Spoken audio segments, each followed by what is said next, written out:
who else we got? Jason1331, good to see you. Lawrence, what's happening? Hexstar, good to see you. Open-Minded Clarity, Michael Lastuca, Big Bad Jim. Virgil's returned. Oh, wow, Virgil's here. Now we can officially start the show. And let's see, who else has returned? Noble Patrick, good to see you. Mr. Man Mister, the Triple M.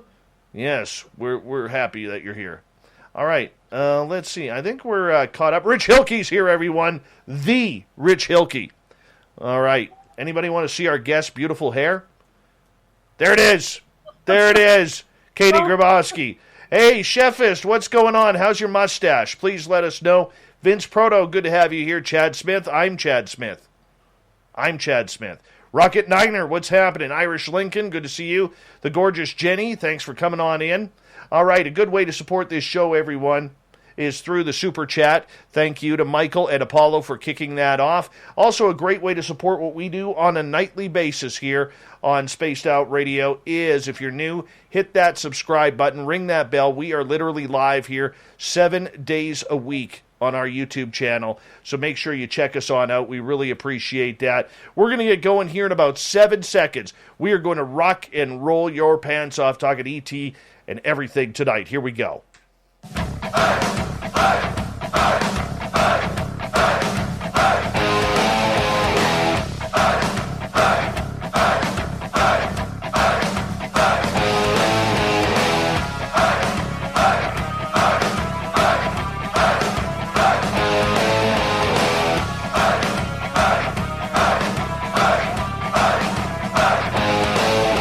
From the mountains of central British Columbia to you listening around the world, this, my friends, is Spaced Out Radio. I am your host, Dave Scott, sitting in the captain's chair of SOR headquarters.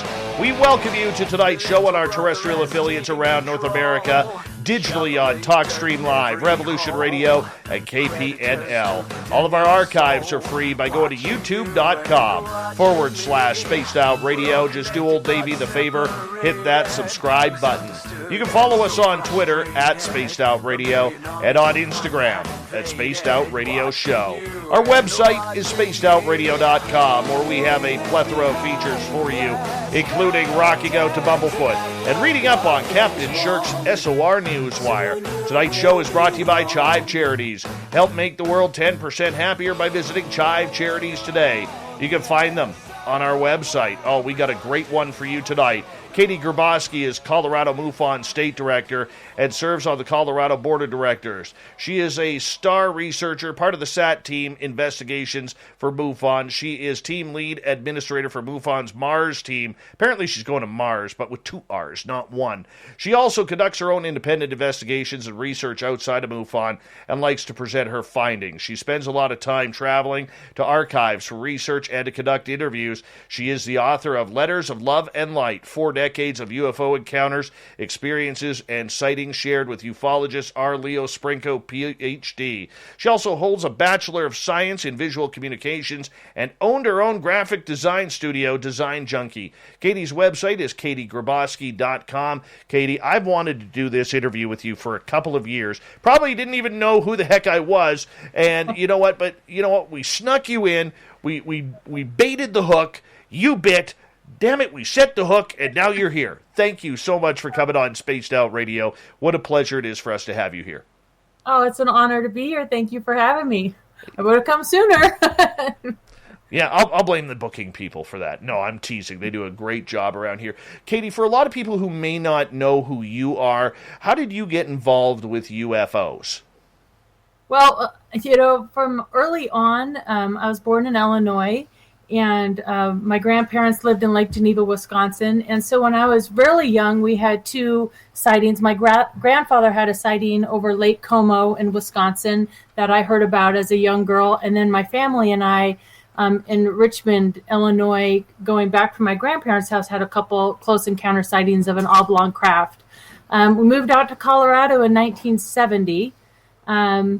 Kind of put all that on the back burner, but from 1975 to 1978 out on a ranch in Elbert County, my sister and I and our family experienced some really high strangeness events. But, like most people, I focused on my family and career. I raised 5 kids, and went to school, got my degree, and I didn't start revisiting these strange things that happened to me till 2012. So I joined MUFON as a field investigator right out of the box in 2012 to kind of try to find answers to what had happened to me all those years ago.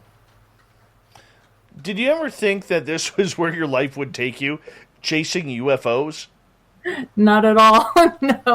No. And I kind of had, a lot of paranormal events happen to me as well. So actually in like 29, I really started getting into the ghost hunters and watching, Grant and Jason, and went out to the St. Augustine Lighthouse and did the Stanley Hotel, and kind of was really looking to, what are these shadow figures in our room, and what is all this paranormal stuff that's happening. So I kind of started there, and then I'm like, what was all that stuff on the ranch? And that led me to the UFO side of things. And once you jump in that rabbit hole, oh my gosh, you never really get out of it. And I think it's fair to say, my husband knows, asked me, it took me years to become even a believer. I was a skeptic for a long time because I like research and documents. I like proof, tangible things I can hold in my hand.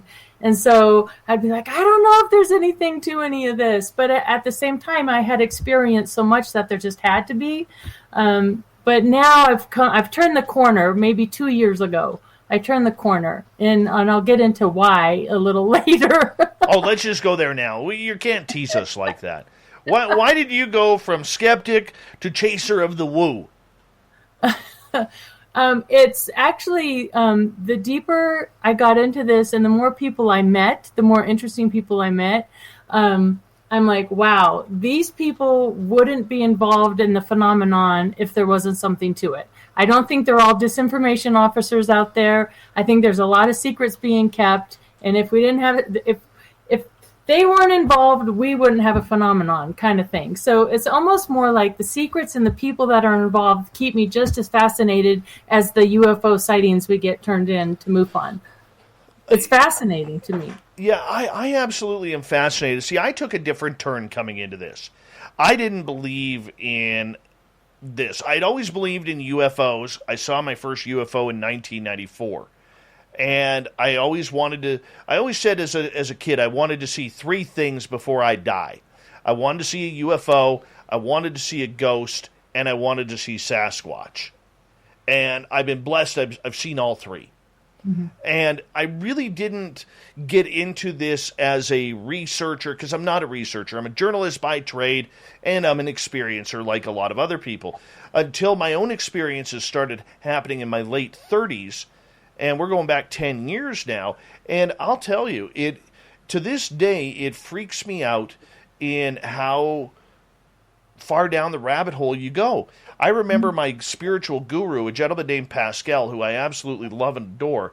I remember sitting with him one day, and he's like, how far down the rabbit hole do you want to go? And I said, let's just go. What a bloody mistake that was. And I mean that in a good way, because it doesn't stop. It really doesn't. There's always a trail to follow. How do you follow all these trails?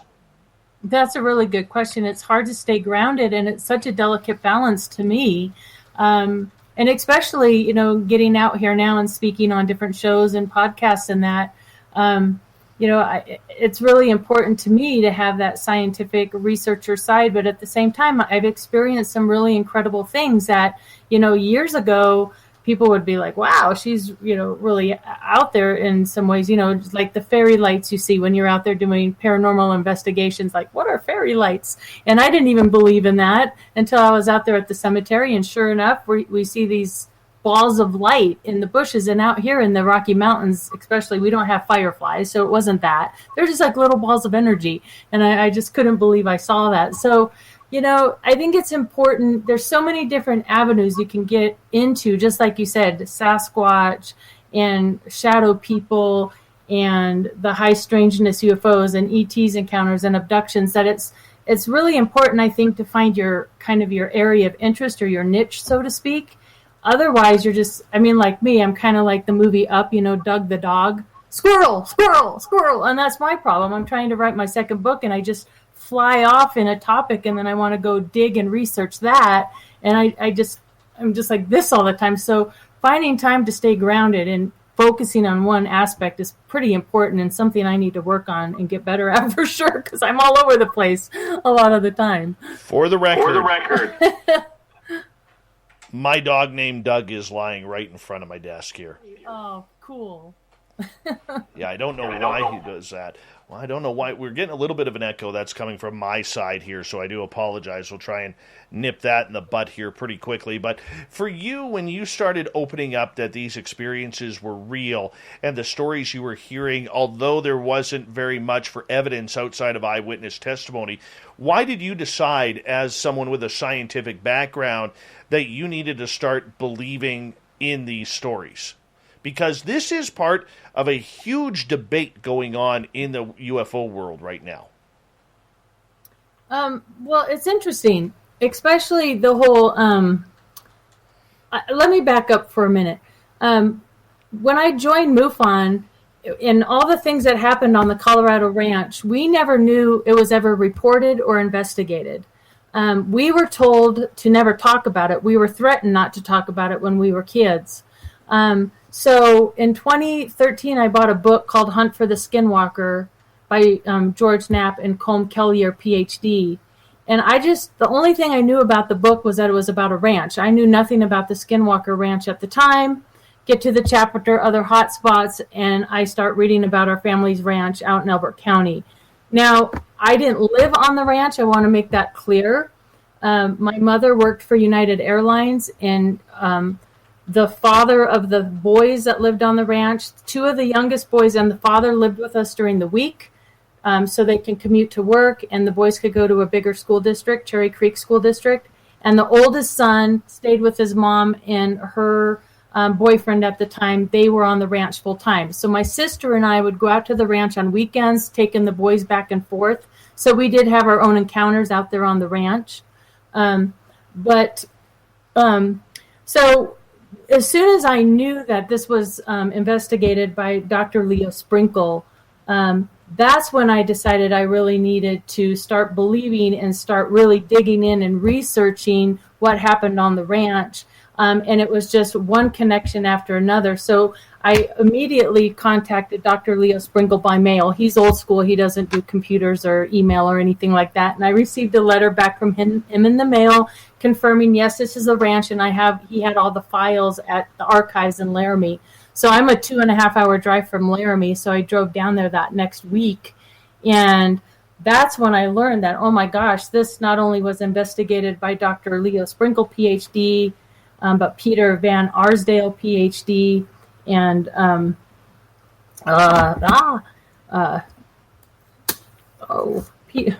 Peter Van Arsdale, and I can't think of the other guy's name right now. Anyway, 3 PhDs investigated the ranch, and so from there it's just been a journey that has unlocked a lot of answers ever since.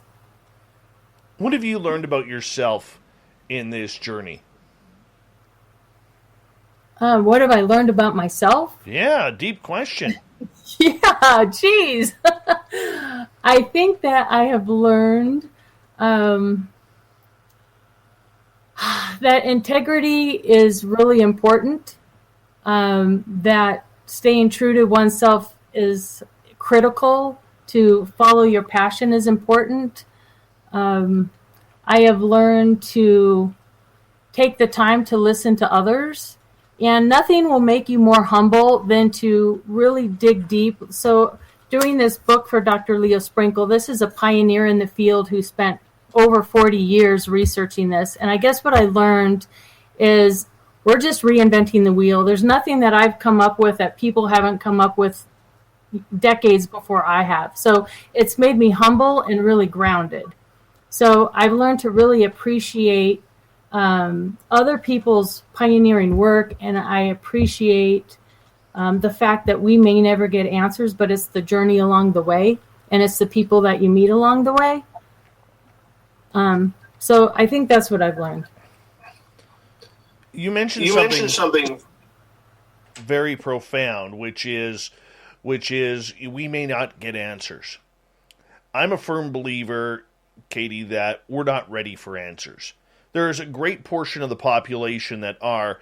especially those who are in this field, who've had their own experiences, who want to take that contact to the next level. But for the majority, like if I look at my family and I look at my sister and her fiance, there is no way they're ready. They're too wrapped up in their own little world. If I look at some of my friends down when I lived on the coast, there is no way they are ready because they're all about living their own perfect little lives.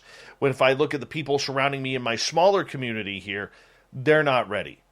And sure, I'm generalizing here for a lot of the people who I'm speaking about. However, for the most part, I don't think people are ready. And even people in this field, I don't think they really want that disclosure. They don't want that. They prefer the trickling out because it keeps their name relevant in the field. It keeps them getting invited to conferences. It keeps them maybe getting on Discovery Channel or History Channel documentaries. I see this, any type of disclosure, throwing a real wrench into things, not only with the main population, but the UFO population as well. What would be your thoughts on that? I think it's really interesting that you say that because I was just talking to somebody the other day about this very thing, how, I could go listen to somebody's presentation, and I have somebody in mind here who kind of discloses some pretty unbelievable things, but I really do believe his credibility. And I actually was just in Canyon City, Colorado, and I did a presentation there for a group of people. There's about 40 to 45 people there, not a large group, but in the audience was somebody that had high clearances and did some work on the F-14s through General Electric. And he disclosed some information that was pretty mind-blowing. And the funny thing is, you can learn these mind-blowing things, and then at the same time, you have to go to the grocery store the next day, or I need to pick up my mom's medication, or we have to go to work and live our lives and pay the bills. So even though we may be in a position where we're getting some pretty incredible information about the reality of what's happening out there, the fact of the matter is we still have to live our day-to-day lives. So it's always kind of a funny thing for me to like, well, that was mind-blowing, and wow, this really could be happening, but I need some milk, So I think that's really true. On the other hand, I think a lot of people probably are ready for it. I think there's a big question out there now, is there an alien invasion? I mean, some people believe there may be an alien invasion. Are they all good? Are they all bad? I don't think there's a clean-cut answer. I think the answer to a lot of these phenomenon, just in UFO, not only in UFOs, but the paranormal, I think it's multi-layered. I think there's many different reasons and answers for a certain type of phenomenon. I don't think we have a simple answer for any of it. But that's the issue that I think we have with a lot of people out there in accepting what we are going through. I mean, we're doing the dirty work. We're trying to bring those stories out. And there's not a lot of evidence out there. Let's be honest and let's be clear. Outside of testimony and the odd set of dots up on an iPhone camera. Right? I mean, there's not a lot of quality evidence. So how do we turn that into getting people to believe? I think we just keep pounding at the door and keep asking questions and keep talking to one another, because you're right, this is an elusive phenomenon. And so by getting the commonalities weaved between people's testimonies and experiences, it just blows my mind how you can talk to one person and talk to another person. They don't know each other, yet their stories are so similar. And I know that can be explained by, popular media or TVs or just pop culture in general. But one of my favorite things that turned me around and made me a believer is when I went to get the files from the ranch, there were a couple of drawings of the ET creatures that were seen out in Elbert County on the ranch. And the one, I had never seen anything like it before, so I kind of just stuck it in my back pocket. I didn't put it out anywhere because I wanted to see if it showed up anywhere else. And this is a being. His head wasn't overly large. He had almond eyes, but not the big wraparound eyes, wrinkles around the mouth, wrinkles on the forehead, a really heavy brow, but he had these strange looking tubes that came out. Okay. And so, like a year and a half later, for Colorado MUFON, we had a guest speaker, Sean Bartok, who had written a book called Flashbacks. And I was sitting in the third row just watching his presentation, and he had property that he had in Castle Rock, Colorado, not too far from Elbert County, in 1970, around the same time, a few years before the Elbert County phenomenon. And up come these two drawings that were almost identical to the drawing that I had from Elbert County. And to me, that is beyond chance. That's weird. I actually do, when I was at the conference in Laughlin, I made a morph of the two sketches. You couldn't get them any closer. They're almost identical to one another. And we didn't know each other. We didn't collaborate. I'm like, that's just nuts to me. Katie Graboski is our guest tonight on Spaced Out Radio, talking UFOs. We're going to get into the ranch, because I want to learn all about the ranch in the next half hour. Something about ranches, there's just something special about them. I'll be honest with you. In probably a year or two, I'm going to be looking for some property just so I could have my own woo ranch. That's what I want. I'm in the middle of Sasquatch territory, right along the Gold Rush Trail, which is extremely haunted. My area has a lot of UFO activity and ET encounters. I want a woo ranch. That's what I want. I'll go out there and investigate. Yeah, absolutely. Absolutely. But do you have an encounter of a story that you have investigated over the years that has really stuck with you that you can share? Like a MUFON? One thing I'd like to say about a lot of my MUFON cases, a lot of people believe that a lot of sightings are just nighttime sightings. Half of my unknown cases are daytime sightings. And some of my favorite cases are daytime sightings. So one of the cases that I really particularly like that sticks with me is a lady, and it's close to Elbert County. She's out here in Parker, and she's on her way to work. She sees something. At first, she's like, is that a bird? But no, it's too big to be a bird. It's at treetop level. She pulls the car over, and she's just watching this thing, and it's kind of morphing and changing shapes, and she's trying to figure out what it is. And I love witnesses that actually go down the list. Okay, is this a drone? It's not a bird. It's not and they're trying to figure it out. And all of a sudden she says two F-14s come right, and she's used to being out here at Buckley Air Force Base, which is now Space Force, but she's used to seeing these jets come in, but they're really lower than she's ever seen them. They fly right at this thing, and the thing, she said, it was like the special effects from a movie, and it just disintegrates in front of her eyes. One jet flies to the east, one flies to the west, and boom. So that's a pretty cool case. How about for ET encounters? Because I know with MUFON, you being part of their special force that never those are the reports that never seem to get out. Those are the reports we want. Is there one have you ever had a close encounter with an alien? I'll ask you point blank. Not that I remember. Not even chasing one through a cornfield? No. Like someone else? No, but Dr. Leo Sprinkle did put me under for a little bit, and it took me like a week to listen back to the tape. And to be honest with you, I don't know what to make of it. I don't know what to make of it. I've had strange memories and dream type things, like lucid dreams.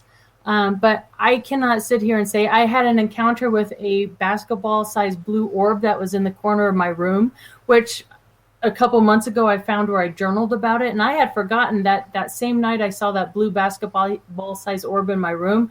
I had a Lego bucket. My kids were little at the time. I had a red bucket of their Legos in the corner, and that had fallen over that same night that I saw that blue orb. And then the auto light from the people's house behind us came on twice, and I just thought, I hadn't remembered that. Luckily, I wrote it down.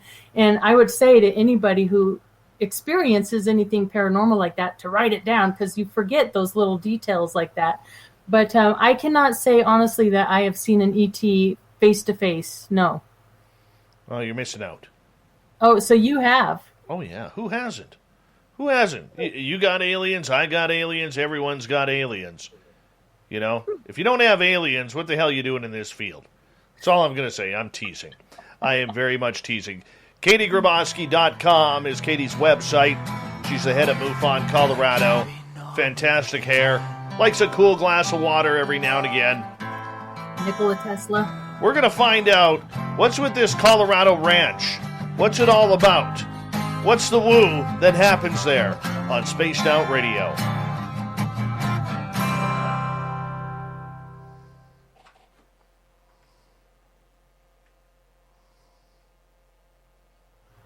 All right, we're clear.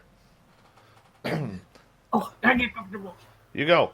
We're still live on YouTube, just so you know. Oh, okay. No, you can go. If you got to go to the bathroom or go fill your, go for a cigarette or, go kiss hubby goodnight, you go. I might grab some ice for my You water. go. You go. Right. We got time. Now's the time to do it. Good show so far. Very good show. Glad all of you are here. Thank you for joining us.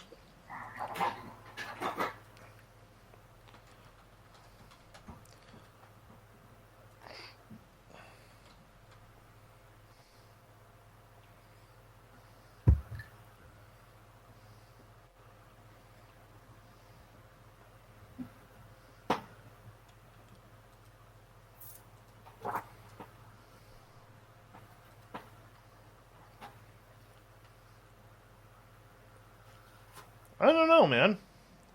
I don't know. Gorgeous Gloria from Casual Conversation, how are you? Rick Bowden, how's it going, man?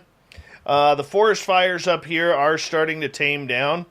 It seems like they're starting to get a real grasp on it. We've had some cooler weather here over the last few days. It's actually been getting down to single digits at night, so I can finally sleep again. And it's really nice. And the helicopters are all in for their nighttime because I heard the last one come in right before we started the show. And, yeah, it's kind of cool. I think they're winning. Which is nice. I don't like forest fires. I'm pretty much done with them already this year. Black Rabbit, what's going on? How you doing? Mm-hmm. Katie, do you want to break into song with me? Sure. What song? Whatever. Sure. I'm getting ribbed about my shirt here. Zebra. Yeah, getting ribbed about my shirt. We have a lot of smoke here in Colorado, too. We did a field investigator training last weekend, and usually we were up in Conifer, Colorado, and you can't even see the mountain ridges. Yeah. Smoke coming in from California, and fires are awful things. I live in a small town, very small town. All right, and the other day I was coming into town, could not see the other end of town. That's how thick the smoke was. It's awful. Not good for the lungs. Somebody said a Bruce Springsteen song. Nope, he's banned from the show. He's horrible. Lunar Tina, what's happening? Did you buy us any groceries? Let us know.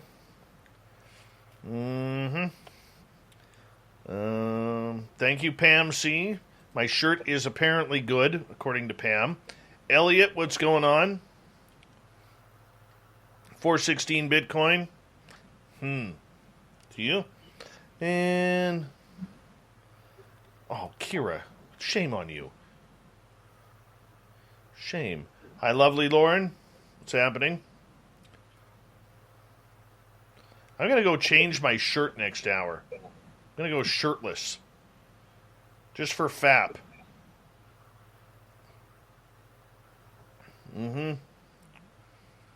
All right.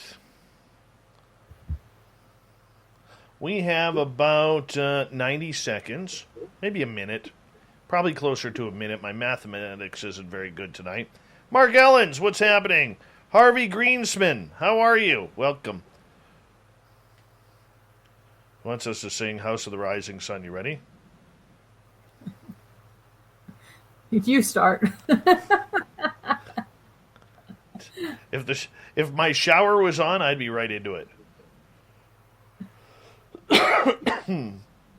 Shower songs. I think everybody has a shower song. Exactly. Mine's Ebony Eyes. Do you remember that song? No. That's No. good. It's not a well-known one. All right, we have about 40 seconds. You having fun yet? Yeah, this is fun. This is one of the funnest shows you've ever been on. And we're only 30 minutes in. It's fast. All right, big thank you to Media Fox, Apollo, and Michael for kicking off the Super Chat tonight. It's a great way to support what we do. Elliot, it is bad. You had breakfast for lunch. You know, breakfast is for breakfast, my friend. Breakfast is for breakfast. Let's remember the rules here. Thank you, Minister Elaine. We have 5 seconds. Let's get ready to rock and roll here. Here we go, everyone.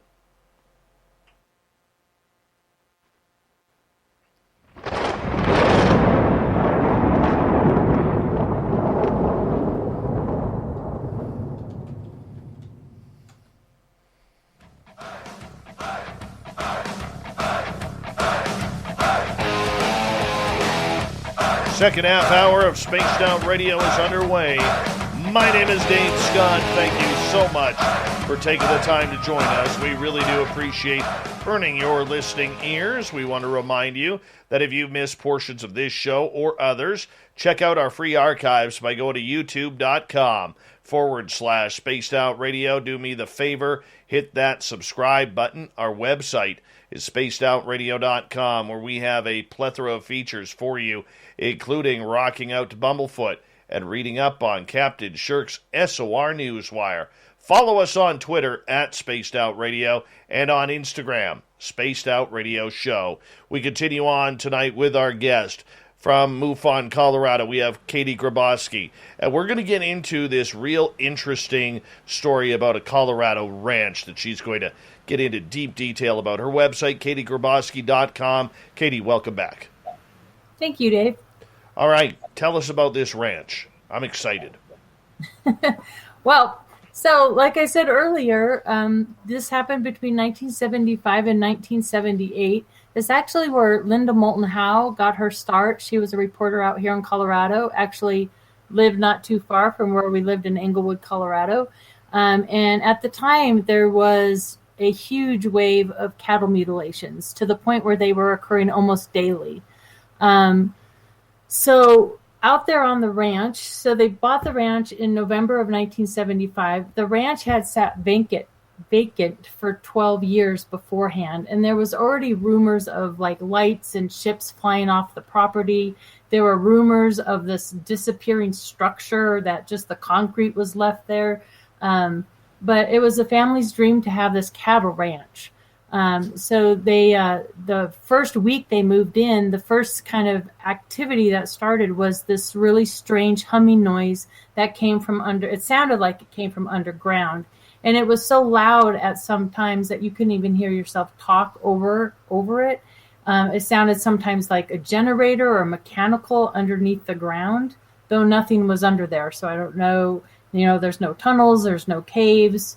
And these sounds would often come when they would see lights kind of fly in and out of the ranch. So it was 60 acres out there. It's still very rural today. But back then, there was nobody out there. Like, just the driveway was a mile to get to the ranch house. So the first memory, my sister's 6 years older than I am. And at the time, I was 9 years old. My sister was 15. And it was a spring day out in Colorado. And if you know Colorado, we get these wet, heavy snows. So it's like the sun's shining, and it's nice, but there's snow on the ground kind of thing. And we were tossing the Frisbee back and forth, just, messing around, wasting time out on the property. And we looked down and we noticed that the dirt under our feet is dry and there's wet, heavy snow. And it was this big, huge, perfect circle. And we just, at that age, we're like, wow, this is really weird.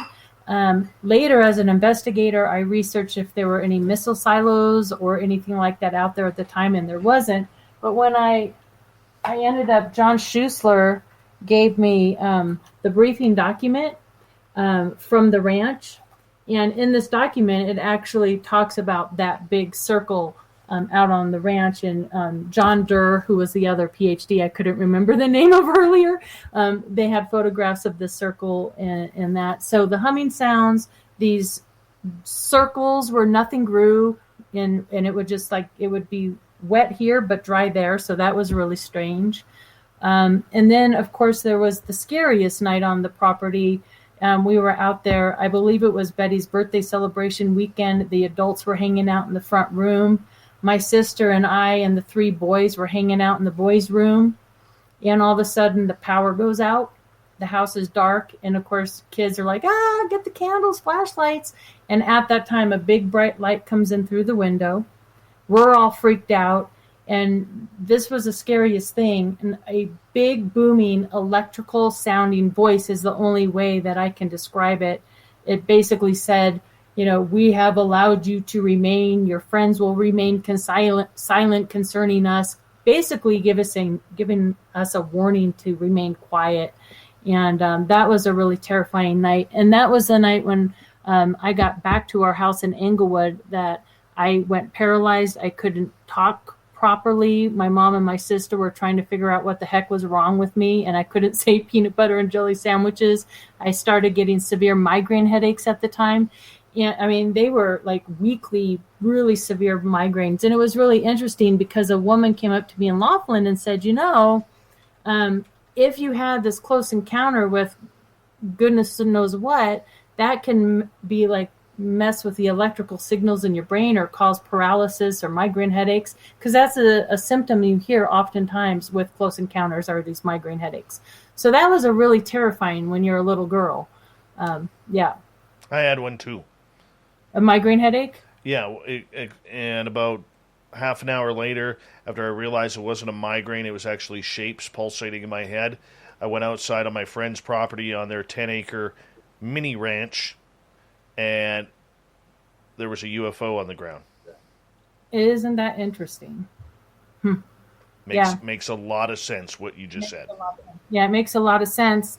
And then, so as I'm researching all this, the sheriff out there at the time, if you watch Linda Moulton Howe's movie A Strange Harvest, do you remember that show? I've never seen it. Okay, I think you can get it online now, but it's on the cattle mutilation phenomenon. And in there, she actually interviews George Yarnell, who was the Elbert County Sheriff at the time, and also Bill Waugh, who was the undersheriff.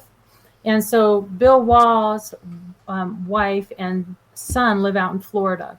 So I flew to Florida to interview Gene Waugh and Bill Waugh's son Keith, and got great interviews with him. And Gene pulls out this big binder full of newspaper articles from back in the day that she had saved all these years because, George Yarnell and Bill Waugh were in these articles. And she was so gracious. She's like, "Oh, Katie, take them home and make copies and da-da-da." And so from those articles, I was able to put together a list of more than 200 people and other ranches in the area that have also experienced not only cattle mutilations, but UFO sightings, strange humming noises, and all sorts of other activity. In those papers, there were articles about these menacing helicopters. And Keith Waugh and Bill Waugh talk about these choppers that would be down in the valleys, and they would take off. And we didn't know. So a big question for me was, were the helicopters in the military? Because we knew NORAD was involved, and Camp Carson, Fort Carson was involved out there. So I didn't know if they were out there mutilating cattle and testing like the soil and the water for chemicals, or if ET was out here doing something to the cattle. And it wasn't just cattle, it was horses and sheep and other animals. And I think, like I said earlier, I don't think the answer is really cut and dry. I think it was both. I think both things were happening. And I know that Christopher O'Brien and Chuck Zukowski are kind of the cattle mutilation experts. They've been researching this area for decades in the San Luis Valley and everything out here in Colorado. And I've learned a lot from them. And, according to Christopher O'Brien, a lot of the cattle mutilations do have logical explanations for them. They are solvable, but there are those handful that are still left unknown, that are high strangeness. And in one interview that I did with another rancher, she actually grew up in the area. They have streets named after her family. I mean, they were pioneers in this community. And she went to the small little high school out there. In 1978, she graduated and married and moved to Rama, Colorado, which is just right on the border of Elbert County. And they had a lot of acreage out there and a cattle ranch as well. And her husband was out on horseback checking the property for calves, and he came upon a calf that was dead. And the calf had 4 cuts in a perfect square.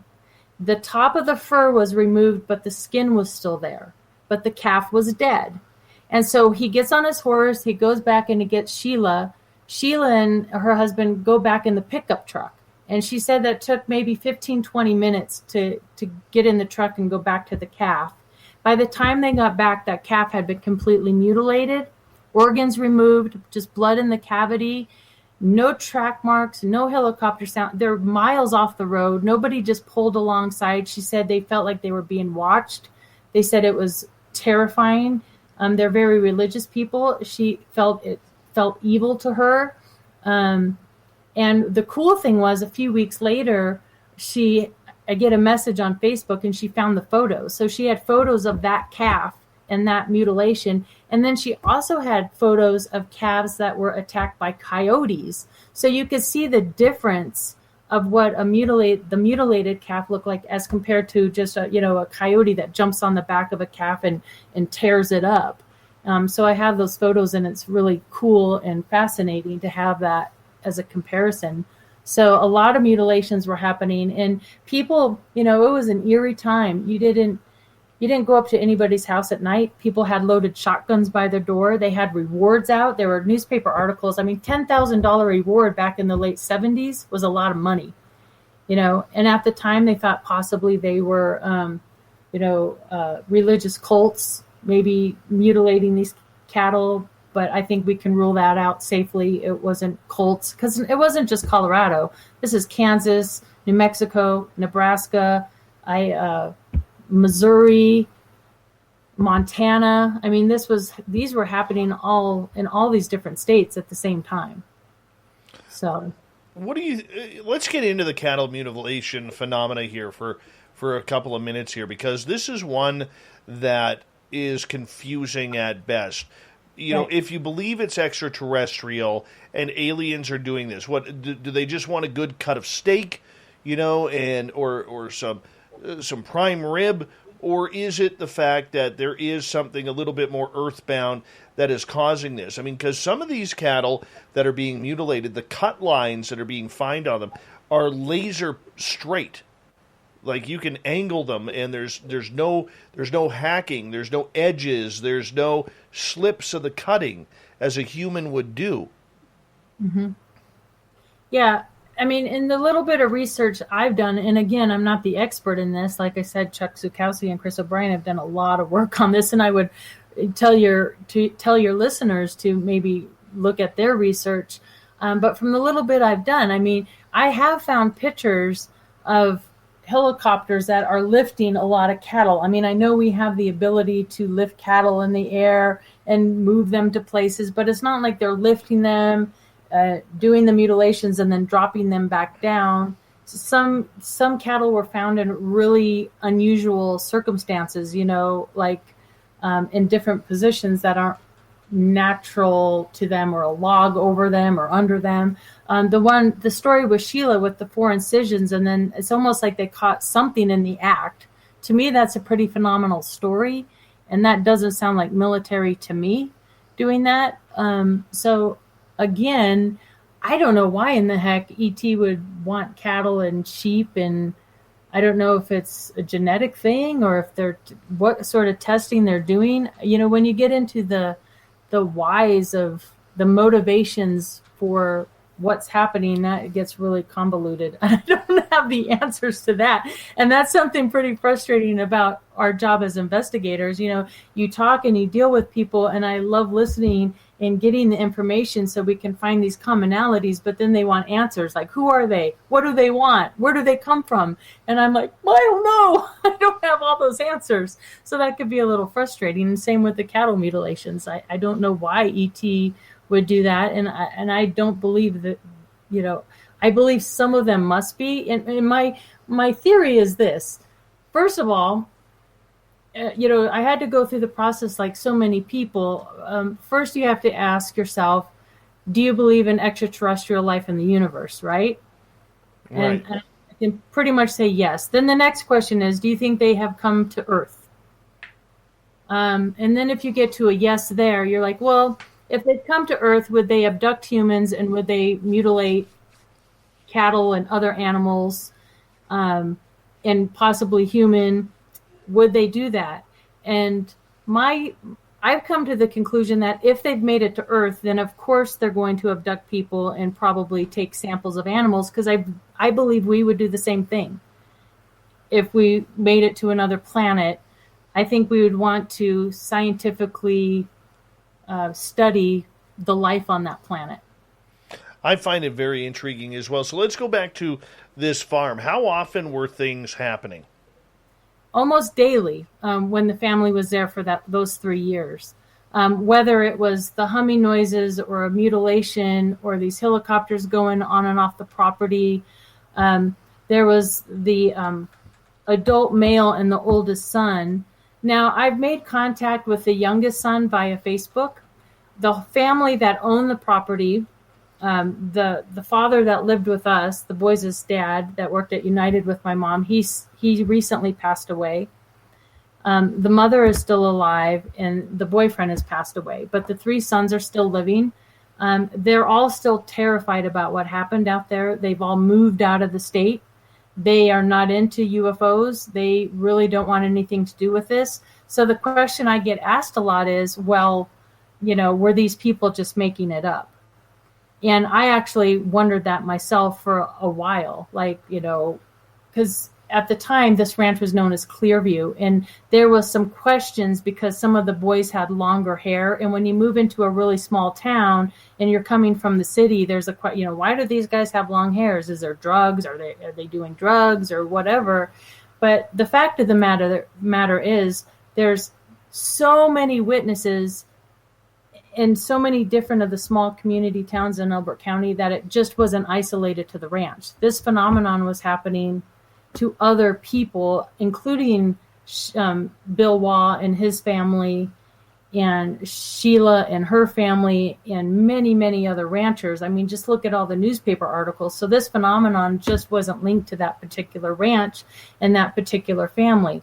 Although it's really interesting to note that when you go out to the property, it does have the highest elevation, and there's ponderosa pines all along the back. So there were Sasquatch creatures seen out there, and they were menacing. They were like banging on the house and peeking from the barn and like watching the family all the time. So, and according to the documents here, there were hair samples found, and they did cast some footprints out there. I wish I knew what happened to those because I'm really curious about it. Oh, you're making us all want to go down there and check things out. You totally are. It reminds me of my friend's ranch up here, although it was only 10 acres, small hobby farm if you want to make it realistic. It's amazing that when you have one, how everything else goes with it. So if you're having paranormal activity, all of a sudden the fairies are there, the shadow people are there, the UFOs are there, the Sasquatch are there. Anything strange that can happen, it all seems to lump in. Did you ever wonder if it has to do with the energy of the place, or if there's something like a portal calling everything in or around the property? Yeah, that was that's something I really took some time in. And again, I'm not coming up with anything new here. I believe other people have thought of this and researched it as well. But preparing my presentation for Laughlin, I started researching, the Bradshaw Ranch and the Skinwalker Ranch and the Blind Frog Ranch. And with my Mars program for MUFON, which what Mars program is, it is a program where I had a team of 15 redactors, and we went through all the Pandora files that Debbie Ziegelmeyer actually organized all these years ago. And they were pre-case management systems, so pre-internet, when everything was on paper for MUFON. And we went and redacted all the personal information, all the names and places of employment and phone numbers and all that, so researchers can go back and see these documents and use them. And while I was redacting these old files, I came across another ranch that predates Skinwalker Ranch and predates the Elbert County Ranch, and it's in Ohiopyle, Pennsylvania. And was and the same thing, paranormal, Sasquatch, UFO sightings, humming noises, all of it. And so what's interesting, I put a pin in Ohiopyle, Pennsylvania, and a pin in Skinwalker Ranch, and they're just, bam, straight line across.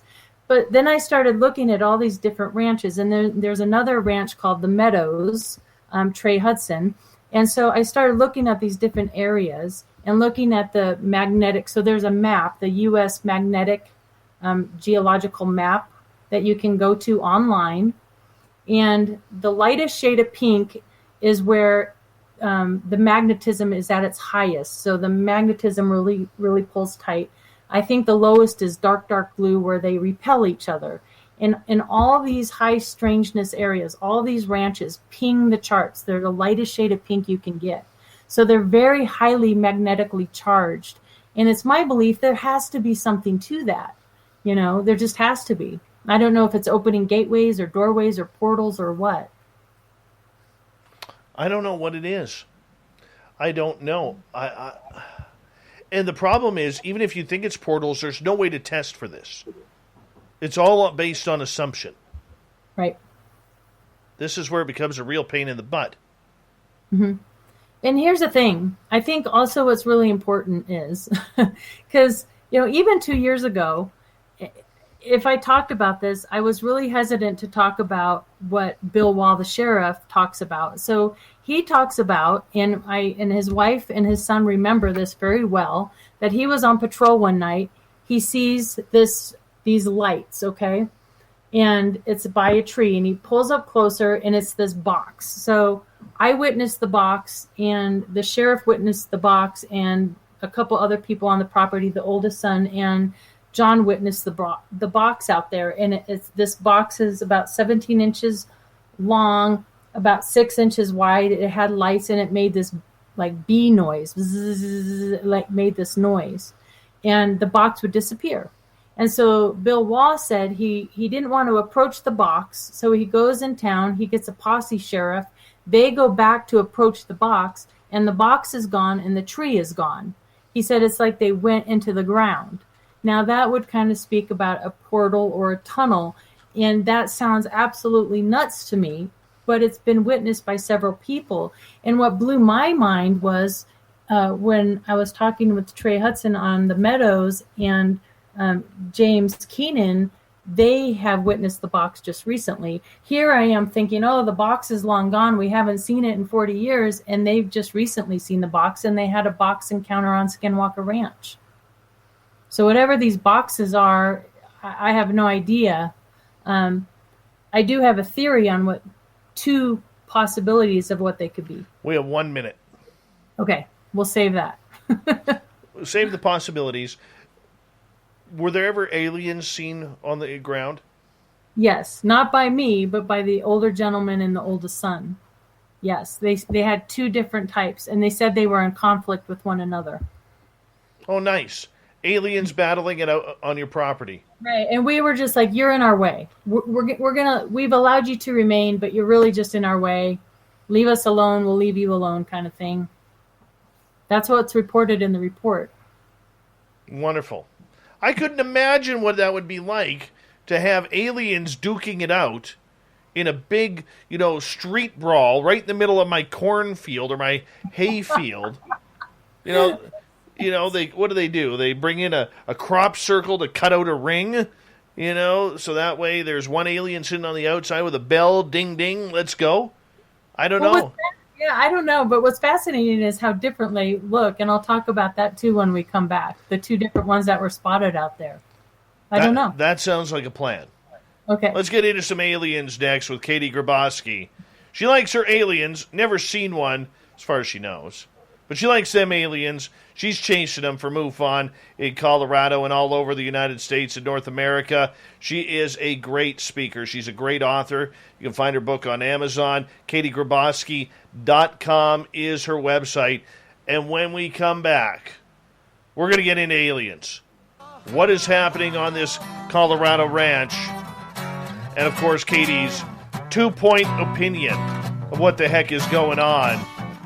Katie Graboski joins us for Hour 2 of Spaced Out Radio, coming up right after this.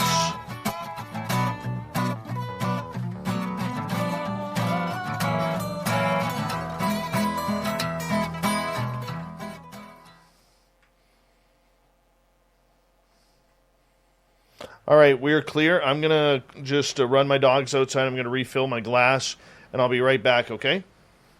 Sounds good. So I'm going to mute you, and I'll be right back. Be right back, people. Come on, Doug Stevenson. Huh? Are you staying? Okay.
All right, I am back. Let's bring Katie up here. We have about 1 minute left. Anybody new join us? Jazz, thank you so much for that super chat, man. Really appreciate that, Jazz. And thank you to Media, Fox, Apollo, and Michael for the great super chats. We really do appreciate the support here that you have of SOR. Thank you so much. Excuse me. You having fun yet? Yeah. Yeah, I thought so. I thought so. All right. So we got about 35 seconds before we're going to come back from break. Make sure I'm not missing anybody who's entered the chat room. Snakes on a UFO, what's happening? Thanks for joining us.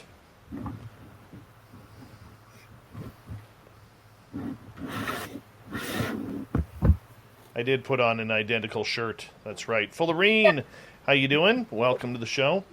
We got 5 seconds here. Let's get ready to rock and roll, everyone.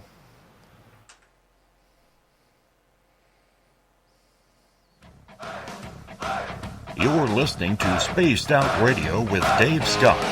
Follow Dave on Twitter at Spaced Out Radio and on Facebook, Spaced Out Radio Show. Kicking off hour number 2 of Spaced Out Radio tonight. My name is Dave Scott. Thank you so much for taking the time to join us. We really do appreciate earning your listening ears wherever you are on this beautiful planet we call Earth.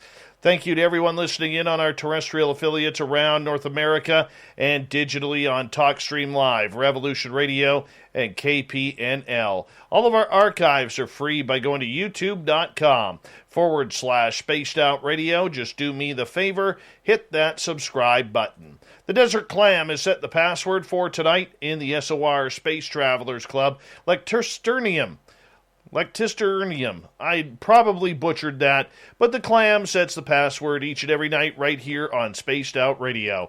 Our website is spacedoutradio.com, where we have a plethora of features for you, including rocking out to Bumblefoot and reading up on Captain Shirk's SOR Newswire. Follow us on Twitter at Spaced Out Radio and on Instagram, Spaced Out Radio Show. We continue on tonight with Katie Graboski. She is the head of MUFON in Colorado, state director. She likes her aliens, she likes her UFOs, she likes her weird haunted ranches. Her website, katiegraboski.com. Katie, thank you so much for joining us.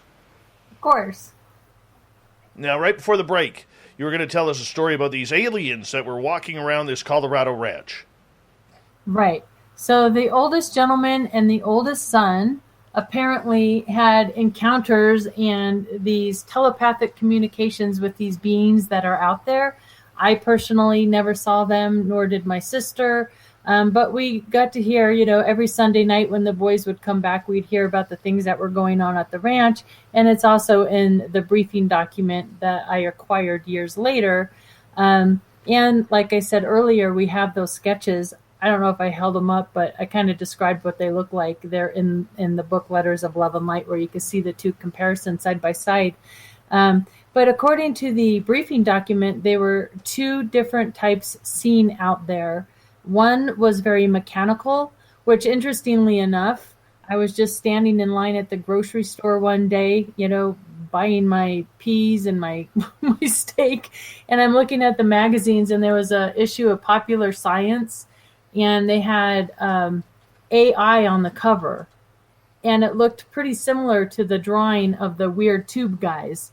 And I'm like, well, that's sort of interesting. I wonder if that's some sort of an AI type of mechanical. And of course, the mechanical voices, are those connected? Could it be like an AI type being? And then the other entity that was seen on the property were more humanoid-like, kind of like the Nordic type of ET being. And they said that they were in conflict with one another. What that conflict is, I do not know. But basically the gist of it was, hey, we're here doing what we need to do, whether they were there to... I know that on Skinwalker Ranch, I believe, and the Blind Frog Ranch, they're looking at gilsonite. I don't know if that's a man-made. I don't know a lot about gilsonite, but I don't know if there's certain minerals or meteorites on these locations, or if it has to do with the geological areas that maybe they're there. I don't know the whys of things, but that's what was reported out there. Interesting. Now, you have a couple of theories as to what's going on there. What's your theories? I had some theories on the boxes, because when I interviewed Sheila, she had mentioned, and I had read this in other reports and when I talked to other ranchers, that as far as the cattle are concerned, the cattle where the mutilations were occurring, the cattle would all kind of huddle together and be really calm. But the cattle in adjoining pastures where the mutilations were not occurring were really freaked out and like acting erratic and kind of they were just freaked out. And so I had wondered if the boxes were some sort of calming device or some sort of mind control device. That's one theory. The other reason I say that is in the report, it talks about a officer from Camp Carson going out and investigating the property. So we know there were people out there from the military investigating the area. And he had mentioned that in the Ponderosa Pines in the back of the ranch house, he felt like something took over his mind and would pull him into the Ponderosa Pines and then would release him, and he would run back, and then it would take over his mind, and then it would release him. And he said that happened 5 times, which implies to me some sort of mind control device. And I thought, that would make sense. Or my other theory is maybe if they were communicating like that disembodied electrical voice we heard, if that box wasn't some sort of a communication device. Those are just some thoughts that I personally have. Do you think that Colorado being a very militarized state, including the head of NORAD at Cheyenne Mountain, do you think the military has any play in this? Yeah, I think I do. I do. I have a couple of reasons for that. There's no question we have photographs that the military, they were out there. I have notes and documents stating, that NORAD was involved and they were instructed to handle Bigfoot. And actually, they even told George Yarnell and Bill Waugh to really stop going out on these cattle mutilation calls, to kind of, tuck it under the rug, so to speak. But one of the things that I've been really researching lately and I find interesting in this document here, they talk about 2 A7D interceptors that crashed in pursuit of a UFO. And I'm like, well, certainly if 2 interceptors crashed, there would be articles or some news about it. So I was able to locate some newspaper articles about these 2 interceptors that went down. And then just yesterday, I get this in the mail. So I can see why John Greenwald gets really excited about FOIA requests, because I FOIA'd requested to Kirkland Air Force Base about the 2 A7D interceptors that went down. So I spent yesterday combing through this huge stack of the incident report to see if there's anything unusual. A good portion of it is redacted out, but what I find unusual about it, it matches the time of these high mutilations. B, in this report, it states that it was a pilot and a trainer, and the cause was that the instructor told the pilot to turn on his beakers, his lights, and he turned them off and ran into it. But what is stated in here is one of the pilots misidentified another craft's lights. And this is out in the middle of nowhere, and it doesn't even mention anything more about what that other craft was, and then it's all redacted out. So the 2 interceptors hit each other in the tail. They both crashed, both pilots eject, and they both survived. But another interesting thing is they were loaded and armed with live ammunition, which from what I understand, and people out there can correct me if I'm wrong that are out there in the military, but during training missions at night over civilian homes, I don't think it's normal to have loaded ammunition on these jets. So I just find the whole thing really unusual. And it is reported from the sheriff that they were in pursuit of a UFO. Now, it doesn't say this in these documents, but I was able to get verification that these two interceptors did go down. So I think that's pretty interesting stuff.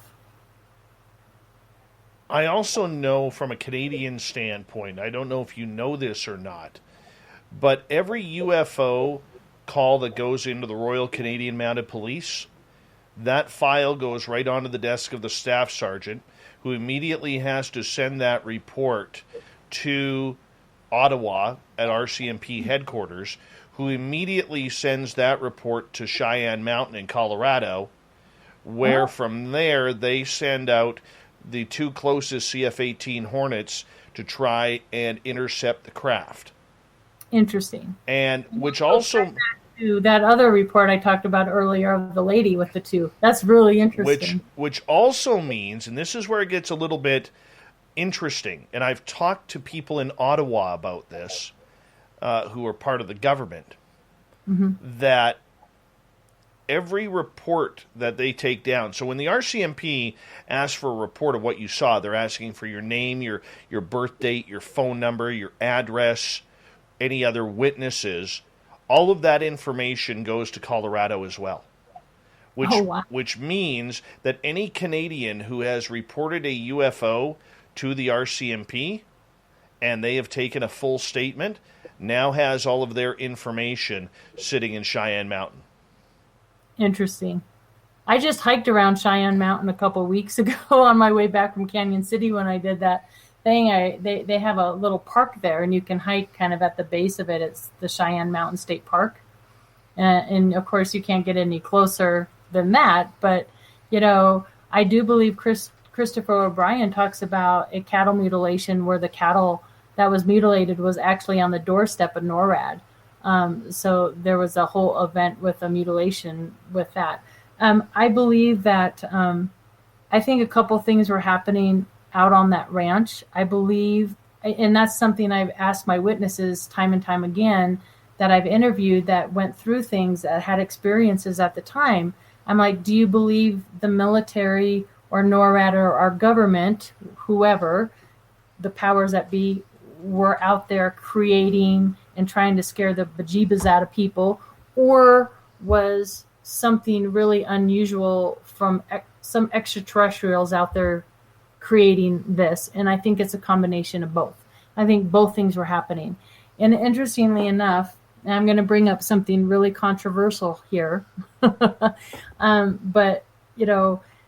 out in Laughlin, they had Richard Doty out there. And Richard Doty, for many who know, he is a proclaimed disinformation officer. I mean, he has told us that's what he did for the military, but he was there speaking. And so he was walking out the door. I was walking in the door, and I kind of cornered him, and I asked him a few questions. I didn't know if he had a Colorado connection at the time, but I kind of just wanted his opinion on, hey, was NORAD, was the military involved? And he said exactly that. Number one, he kind of told me, he's like, if you want to find information, he said, we were just talking about your presentation. I don't know who we was, but he said, we were just talking about your presentation. And I said, well, where can I get information about these two A7D interceptors? And he said, well, you need to FOIA the mishaps office in Kirtland. So he did do that, and that's who I got the response from and these papers from. Hopefully they're legit. And then secondly, he said he believes that there were psychological DARPA experiments going on at the time, as well as unidentified flying objects and unknown things happening at the time. So, and from my evidence in the research I've done, that would line up with what I have found as well. You believe, though, it's all tied together. The cattle mutilations, the alien sightings. Do you believe the paranormal happenings or the cryptid happenings are tied in as well? I do for these high strangeness ranches, and even outside of that, I've talked to so many abductees and people who have ET contact or close encounter sightings that all of a sudden after that happens, and Dr. Leo Sprinkle's work talks about this as well, where all these other paranormal pieces start entering their lives that coincide with this contact, right?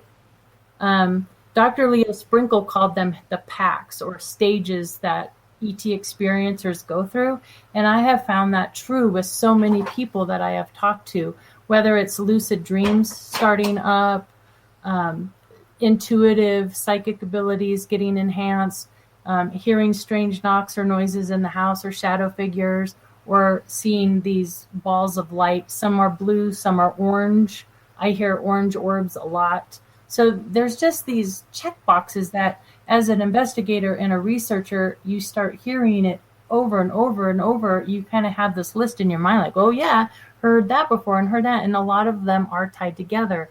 Now, when it comes to the Sasquatch beings, that's really interesting too. I think his name is Stan Gordon, wrote a good book. I have it here in my library somewhere on the Sasquatch and the UFO encounters. Oh yeah, here it is. It's Silent Invasion, the UFO Bigfoot casebook. And this is interesting too, because just like the ranches, it seems from his research that some of the Bigfoot encounters also have a UFO connection and some don't. So I don't know if it's an interdimensional thing. You know, sometimes you hear the Bigfoot accounts where you'll see just a flash of light and then boom, they're gone. You also hear the accounts of Sasquatch encounters where they have these telepathic thought. So I don't know if they're ET beings themselves or connected to the ETs or what, but the Sasquatch that were out on the Elbert County property definitely were connected to the craft, because they're certainly not spotted out there all the time or anymore. It was like they were there only because the craft were there. Okay, that leads to an interesting question, because a lot of Sasquatch researchers do not believe there is a tie to UFOs and or extraterrestrial content. But in a case like this, where it's both happening on the same property, you would think that there is a correlation between the two. Absolutely. And my sister's very analytical.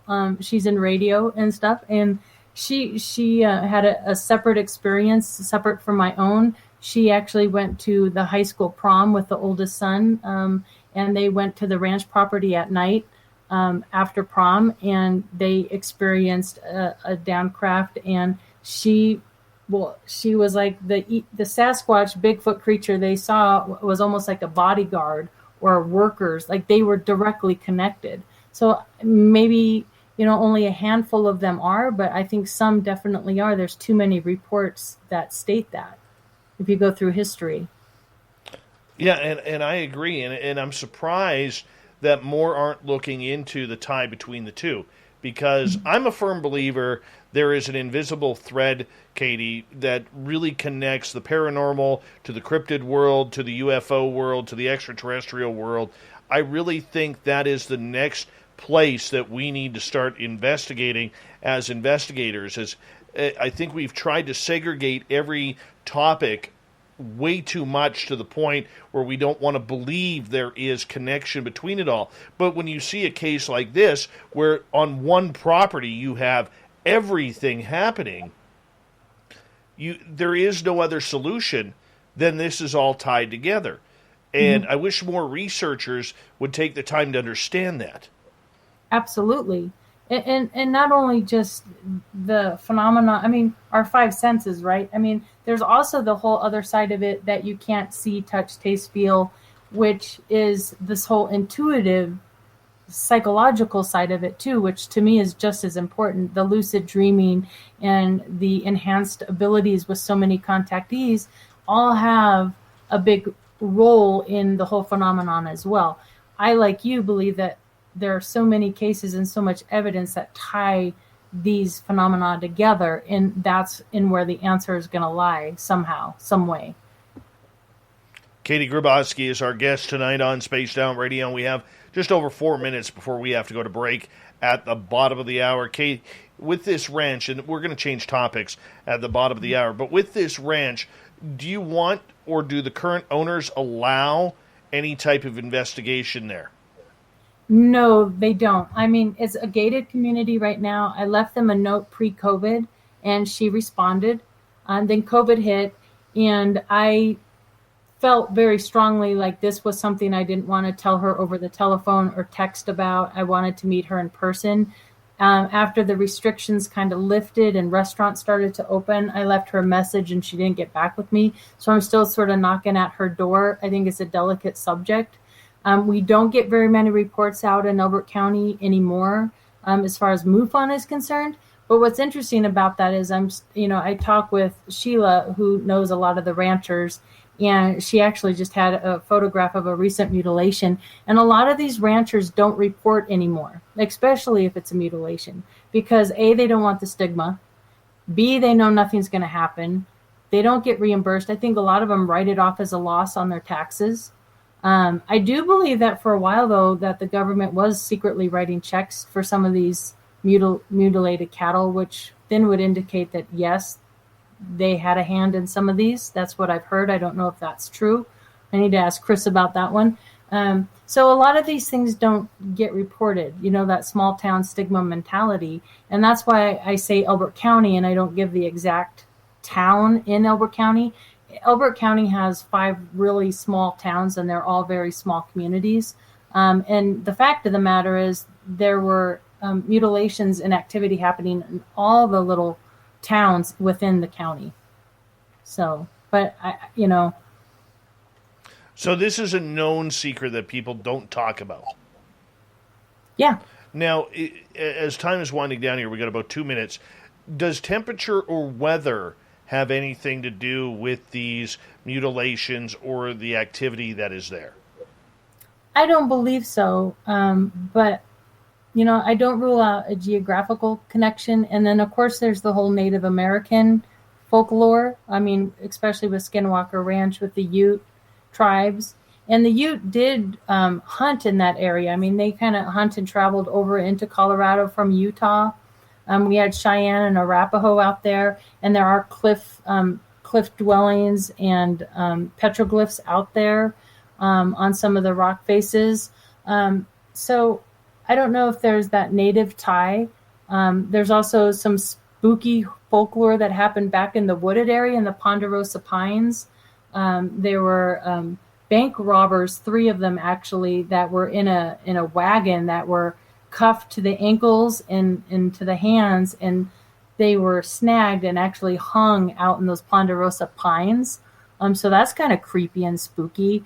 I don't know if that, makes it more haunted out there or what, but that Native American connection I wonder about as well. So that's kind of fascinating, the history of the land itself. No kidding. Mm-hmm. Well, that's pretty interesting regarding that, because I was wondering if the weather is like what it's like up here where I am. You get 4 seasons. You don't get a long summer and then a cool down and then a long summer again. That's true. So I was wondering, like, if it's say minus 20 Fahrenheit, are you getting action with UFOs and cattle mutilations at that temperature? Yeah, actually, when they bought the ranch in November, it kind of starts in the winter months, and they talk about how you couldn't even drive down this long driveway because it was so snowy out there, and they were getting the humming noises and the mutilations even in the snow. And the footprints they got were in the snow.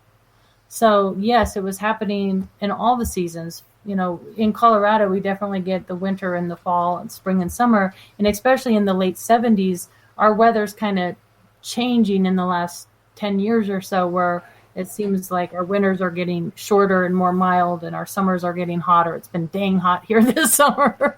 Well, we're getting dang hot summers. We're getting dang cold winters, and a lot of snow here in British Columbia. But nonetheless, when we come back with Katie Graboski, what's it like to chase aliens?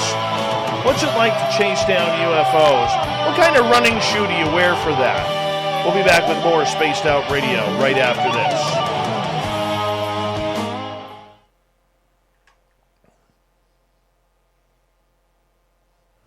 All right, we're clear. Good times. Let's see. I wear a high heel shoe. No, That would not surprise me.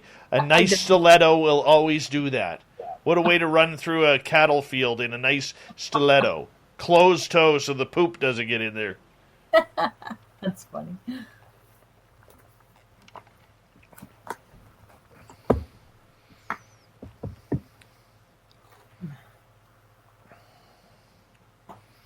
IFG or FVGBE 342.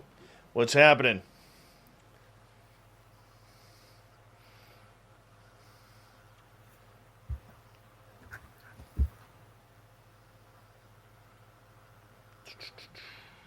I have a few minutes, right, Dave? Yeah, we got about 4.5 minutes. I'm going to go to the restroom really fast. You go, girl. You go. Hi, Dirty Filth.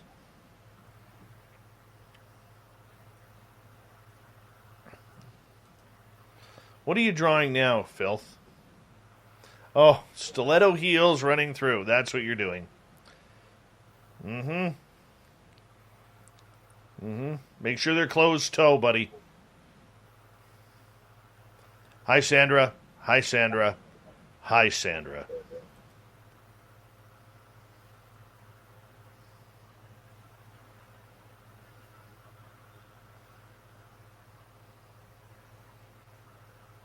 Really, Minister Elaine? What is that like? It's got to be grotesque.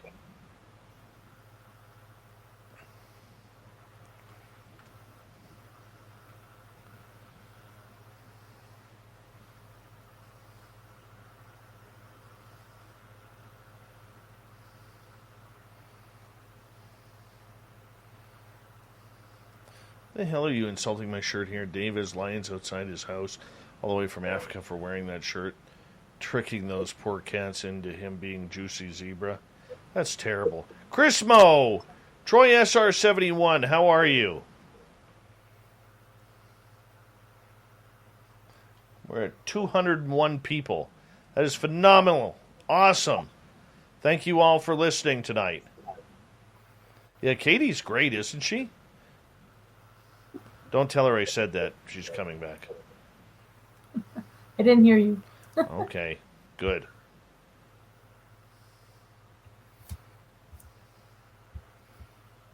It's kind of cool. We're over 200 people live. Awesome. Yeah. Hi. Yeah, everyone's loving on you. They're already asking, when's Katie coming back? When's Katie coming back? When's Katie coming back?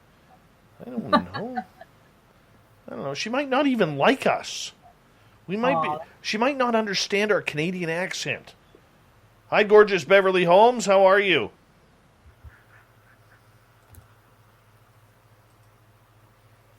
Thank you, Alan Hold.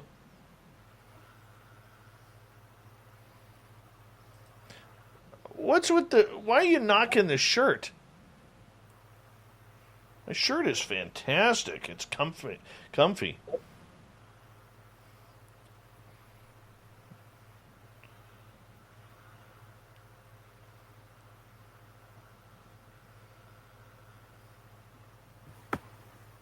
You must be a musician. Learning to be.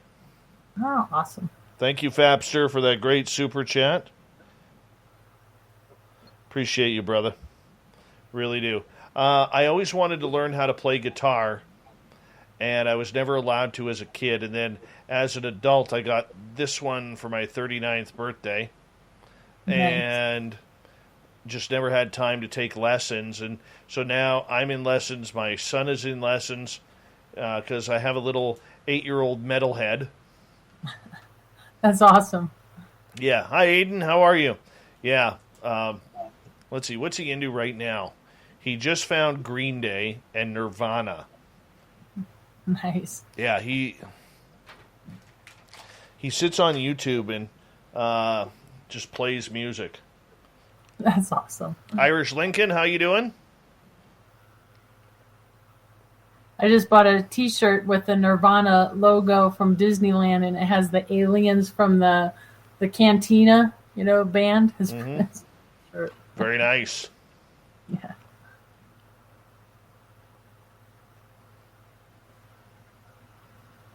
All right, big thank you to FAP, Snakes, Jazz, Media Fox, Apollo, and Michael for the amazing super chats. It's a great way to support what we do on this show on a nightly basis.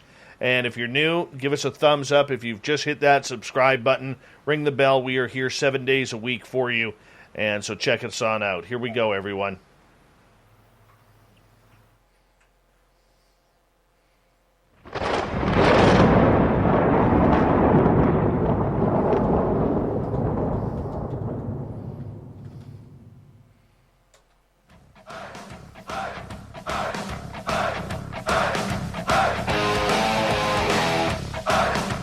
We passed the halfway point of Spaced Out Radio tonight.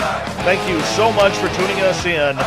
My name is Dave Scott. Thank you for joining us on the mighty SOR. Want to remind you that if you've missed portions of this show or others, check out our free archives by going to youtube.com/Spaced Out Radio. Do me the favor, hit that subscribe button. Our website is spacedoutradio.com, where we have a plethora of features for you, including rocking out to Bumblefoot and reading up on Captain Shirk's SOR Newswire. Follow us on Twitter at Spaced Out Radio and on Instagram at Spaced Out Radio Show. We continue on tonight with State Director for MUFON in Colorado, Katie Graboski. Fantastic hair, excellent speaker, and we're going to bring her back on. Her website is katiegraboski.com if you want to check it on out, which we suggest you do. Katie, welcome back. Thank you, Dave. All right, let's get to the important stuff right off the bat. What kind of shampoo and conditioner are you using? Oh my gosh, I use the big purple stuff. What is it called? I don't know the name of it. It's expensive though. My hair salon. Yes. I don't know the name of it. I don't know the name of mine. It just smells good. Yeah. Smells good. You know, and that's all that matters. How does it smell? Good. Good enough. Yes. Stay away from the Head and Shoulders and the Pantene. Definitely. Definitely. And a good conditioner also works. Enough hair talk already. What's it like to chase down UFOs and aliens? Well, it's jumping into the rabbit hole and never getting out. I quit my full-time job and I do this full-time now because it just consumes so much of my time. I guess I'm pretty dogged in that way, and I want answers. So, and I do love going to archives. So I have a whole other case we haven't even touched on that I've been working on for over 2 years. And once you get a really good case that really grabs your interest, it's hard to get out of that. And I just love hearing other people's experiences and making those connections. Well, tell us the story of this case you've been working on for 2 years. Well, it's something I haven't made public quite yet because I've been collecting documents and coming up with my hypothesis because it's a very well-known case. It has to do with a Roswell body and where it was taken. So Brigadier General Arthur Exxon was rumored that one of the Roswell ET bodies was taken to and housed at a mortuary outfit here in Denver. So a few years ago, a report came in from a very nice couple in California whose father was best friends with the mortician in a mortuary in Denver. And this gentleman, whom I went out to New Mexico and interviewed twice now, he has since passed away, so I'm very lucky that we got his testimony on camera and documented. But he pulled what he called his caper one evening because this vault was sitting down in the mortuary in Denver in a room where they stored the folding chairs. And it was a vault just sitting in the corner, and he did not think there was a body in there. He thought maybe there were papers or who knows what, but, the owner of the mortuary, which I'm not going to give the name to yet, but said, don't touch this. There's a hold on it by a judge. And so this judge had put a hold on this body for decades, which is really interesting. And I've learned since that the judge was a federal judge and he was appointed by Nixon. So I've been researching the judge, who has also passed away, but an interesting twist of fate. My mother was living in an assisted living home at the time, and she wanted me to give a presentation to the residents there. So I did a little presentation, UFOs 101. And I was telling the nice folks after the presentation about the mortuary and the Roswell body and the judge that had a hold on the body. And one of the residents goes, "Oh, blank name. I'm not ready to give the name yet.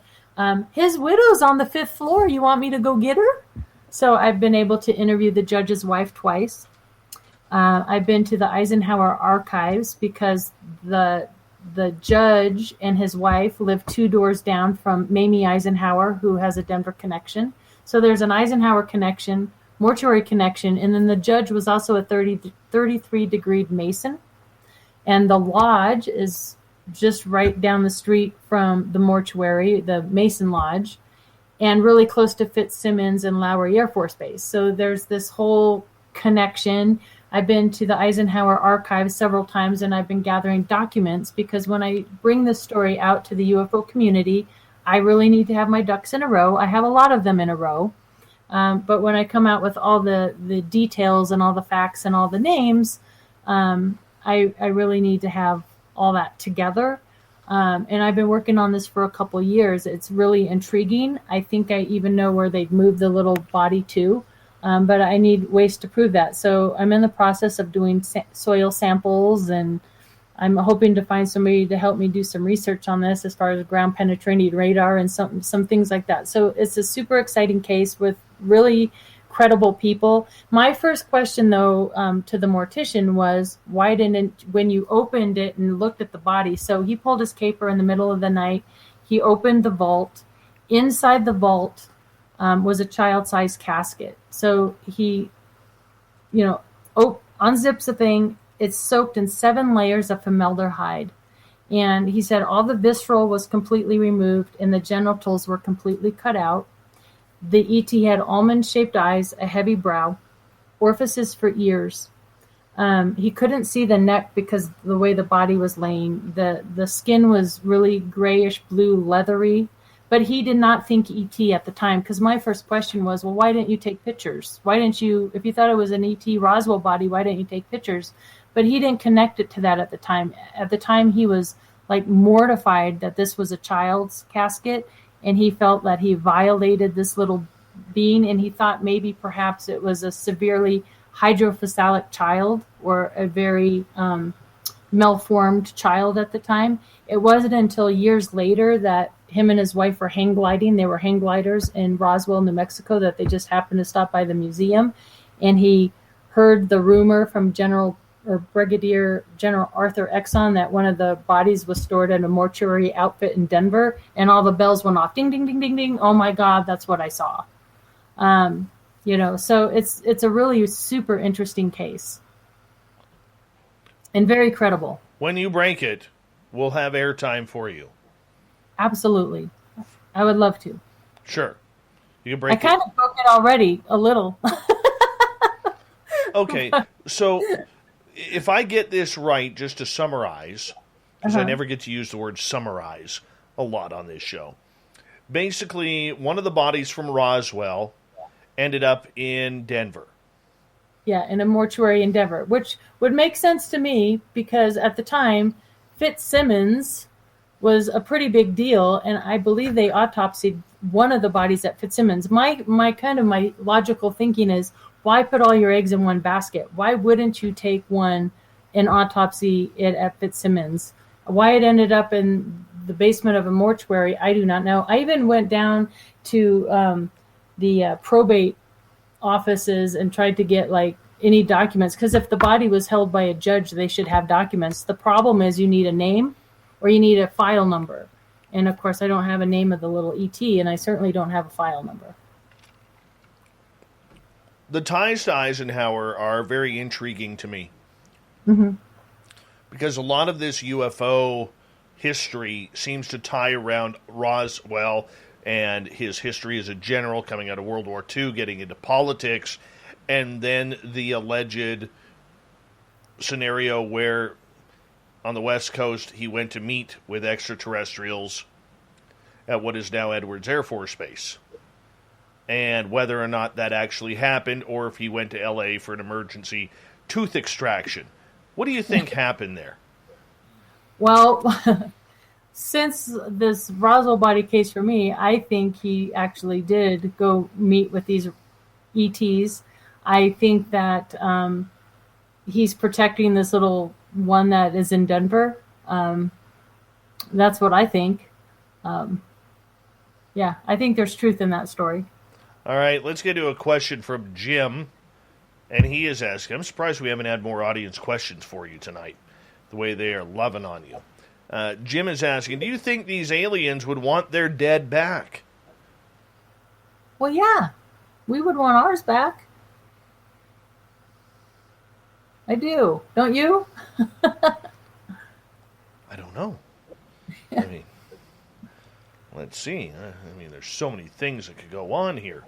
But, I mean, if there's a deal made, okay, humans for technology that Eisenhower did make, it would make sense that the ETs didn't ask for this body back. Right. It's part of the, and like I said, I think I know where this little body is. And I think this body, that's part of the reason it was held. I think it's been treated with respect. This body, I believe, wasn't cut up in a lot of pieces. I think this body was laid to rest with respect. So maybe that was part of the deal. Do you think that the body has been buried since then? And maybe it's either been cremated or in a mortuary somewhere or buried in an unknown grave at some cemetery? Yes, I think it's the very last thing you said. I think it's been put to rest in an unmarked grave in a cemetery. Any clues to where that cemetery may be or grave marker? I do, but I can't really say right now. What's interesting about it, though, is everywhere around where I believe this body to be, it's very green and lush, except for where that body is. And now it's been 2 years, and every spring and summer, it's the same thing. Dead grass, dead, where I think it is. And I will disclose it eventually. I'm just doing more testing and still, like I said, getting my ducks in a row. But yes, I believe this body was treated with respect, and I believe that maybe is part of the deal there. Yeah. Do you think that going on in the future, if you're able to prove what you can prove on this, that it might be cause to have that body exhumed? It'll never be able to happen because where it is.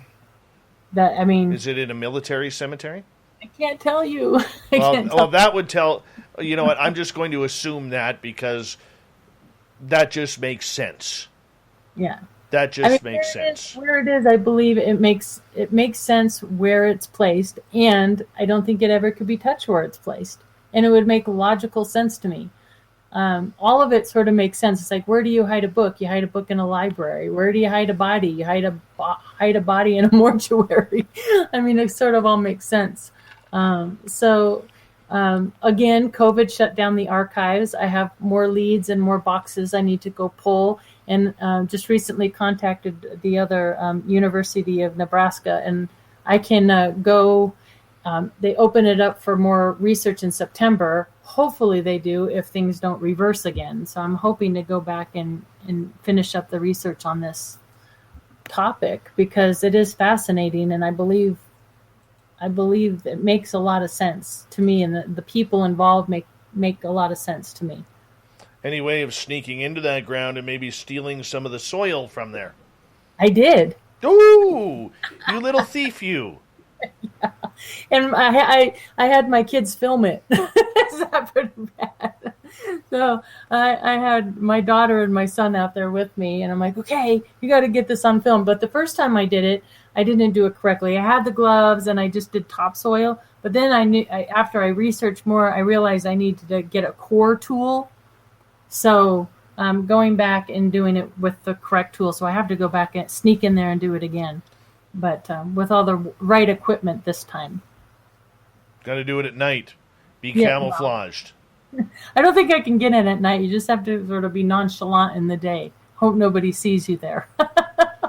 Right. I can use my kids as like, oh, it's a science experiment for my kids' science project. Okay. Hopefully nobody is watching this show. No. All right.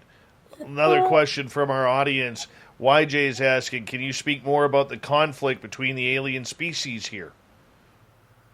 Well, I didn't witness it, and I can only go what's reported, and what my beliefs and what makes sense to me is that, I believe that there's maybe a AI, more mechanical type of species, and this more angelic kind of species, probably, maybe.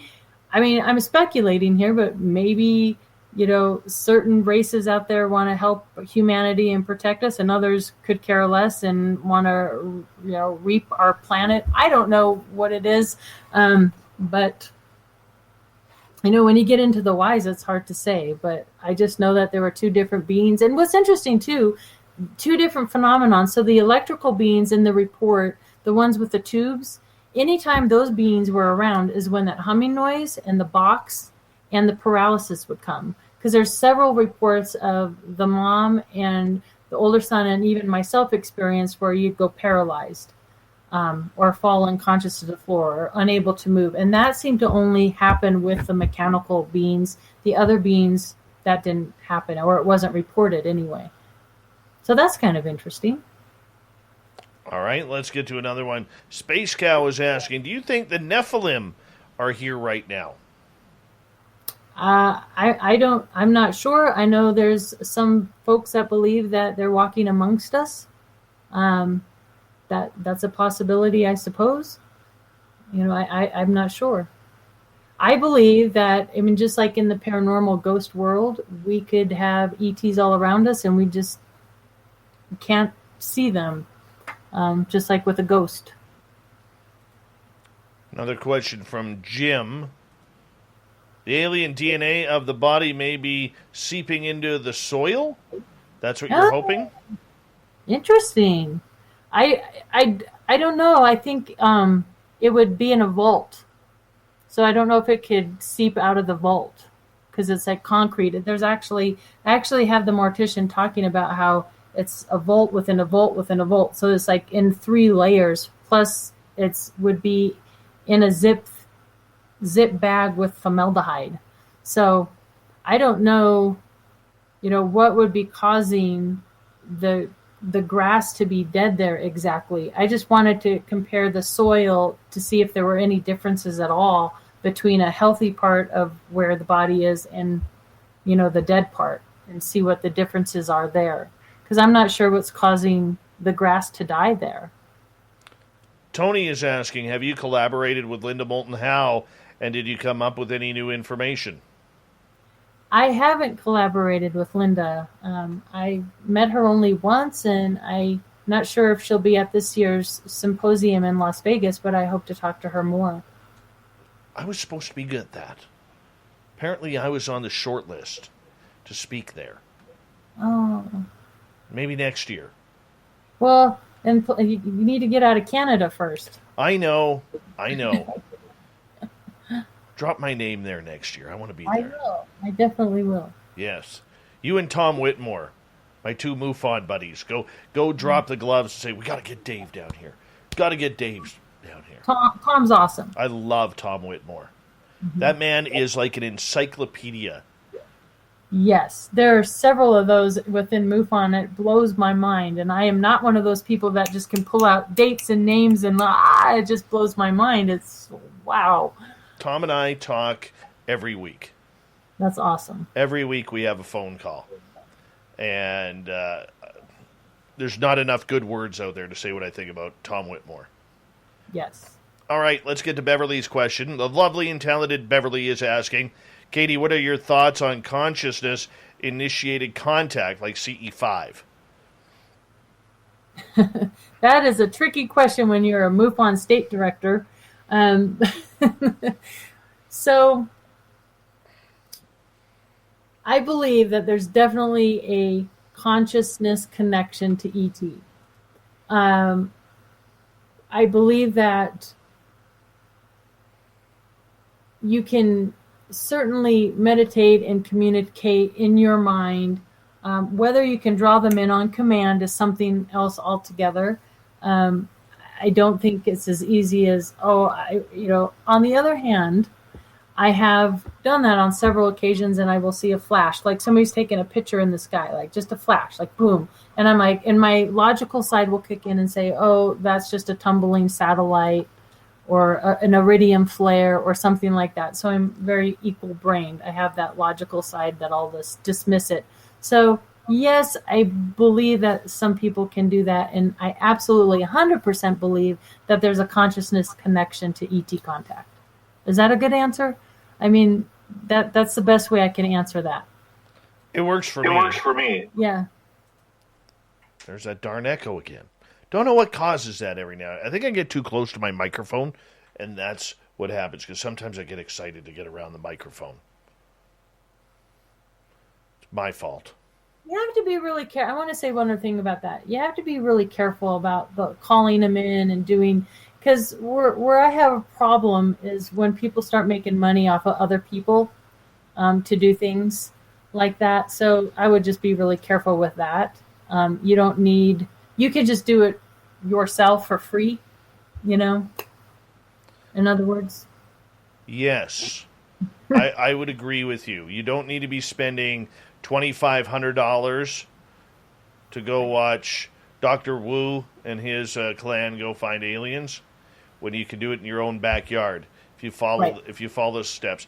And to be honest with you, if you want to go down that road, as we only got about 2.5 minutes here before we have to go to break at the top of the hour, it really is all about clear consciousness. Yeah. Having a clear conscious, clear mind, body, soul, staring up at the sky, focusing your energy and the goodness of your heart into that area. It takes a little bit. So it may not happen the first time, may not happen the second or third, but if you keep doing that, eventually the contact will be made. That's true. And I get that question a lot from people who have never seen anything. And they're like, why does this person see something and this person doesn't? That's a real common question I get. Is there something different? I have some theories about that. I don't know, what causes some people to be able to see and what doesn't, but pure intent, exactly. I think, you have to ask for it. You need to intend it to happen. You have to have a pure, clear heart and mind, just like you said. Stay really grounded, keep fear away. So there's a lot of different reasons. Some people, their brains are just wired, so they're able to maybe peek into that other realm a little easier than others. I agree with you. I totally agree with you. And it's something that eventually, as we grow more toward the consciousness level, I think we're going to see that. Yeah. And everybody can learn to do it. So, when I talk to folks that have trouble seeing or experience anything, I just will talk to them and say, okay, well, number one, first step, you need to intend it and ask for it. And then we go through a whole list. And it does take practice like anything else to kind of tap into that side of your spirituality or your being. And that's true for UFO and paranormal. I think all of it is connected. I would love to see more people do it. I used to be able to do it, and I can't now. Why is that? I don't spend enough time outside. Like, it takes time. Like, you just can't spend 5 minutes outside, stare up at the stars, and say, okay, I'm good here, and show me, come on, aliens, show me where you are. Doesn't work that way. Right. It's true. You definitely need to take the time and make sure that you set the parameters around yourself. It's true. And protect yourself always. Like, you don't want to, you got to be careful what you invite in. Very true. Very true. Put the intention out there on what aliens you want to be visiting, because you don't want the bad guys. Last thing you want is to get Whitleyed without any lube. That's good. Katie Graboski will be with us another half an hour. Then we're getting to the Magic 8 Ball on Spaced Out Radio next.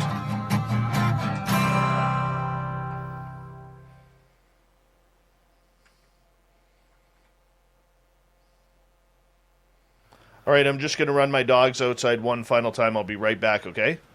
Be right back, people.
All right, I am back.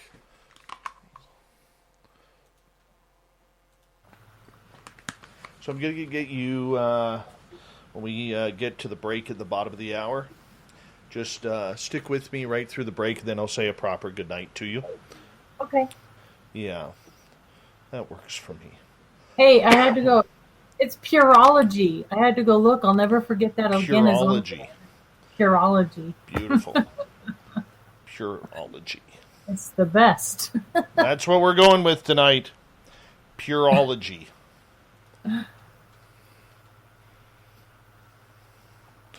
All right. open up a whole can of worms with calling the UFOs in. That's a controversial subject.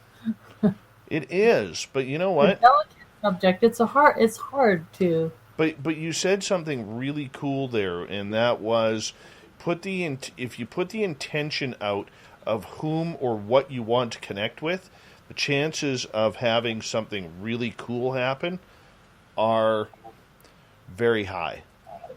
And you know how I noticed that in Ghost Hunters? I was always curious that Grant and Jason would always have things happen to them, and then Amy, Bruni, and Chris didn't, and they were kind of more skeptics, right? And Jason and Grant were very open and almost were expecting things to happen all the time. And these are people I've met in person, and I believe them. I know that they have to do some things for the show from time to time, but I really believe it was because of their intention. Like they were expecting things to happen, and so things did happen. Well, I think there was some behind the scenes that Jason won't admit that he's actually quite tuned in.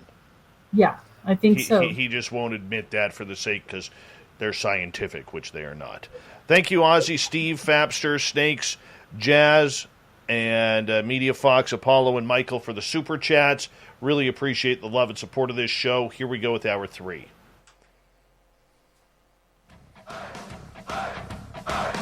Would you like to connect with us? Head to spacedoutradio.com for all your latest show info. Now, back to Dave Scott and SOR. Third and final hour of Spaced Out Radio is now underway. My name is Dave Scott. Thank you so much for taking the time to join us. We really do appreciate earning your listening ears.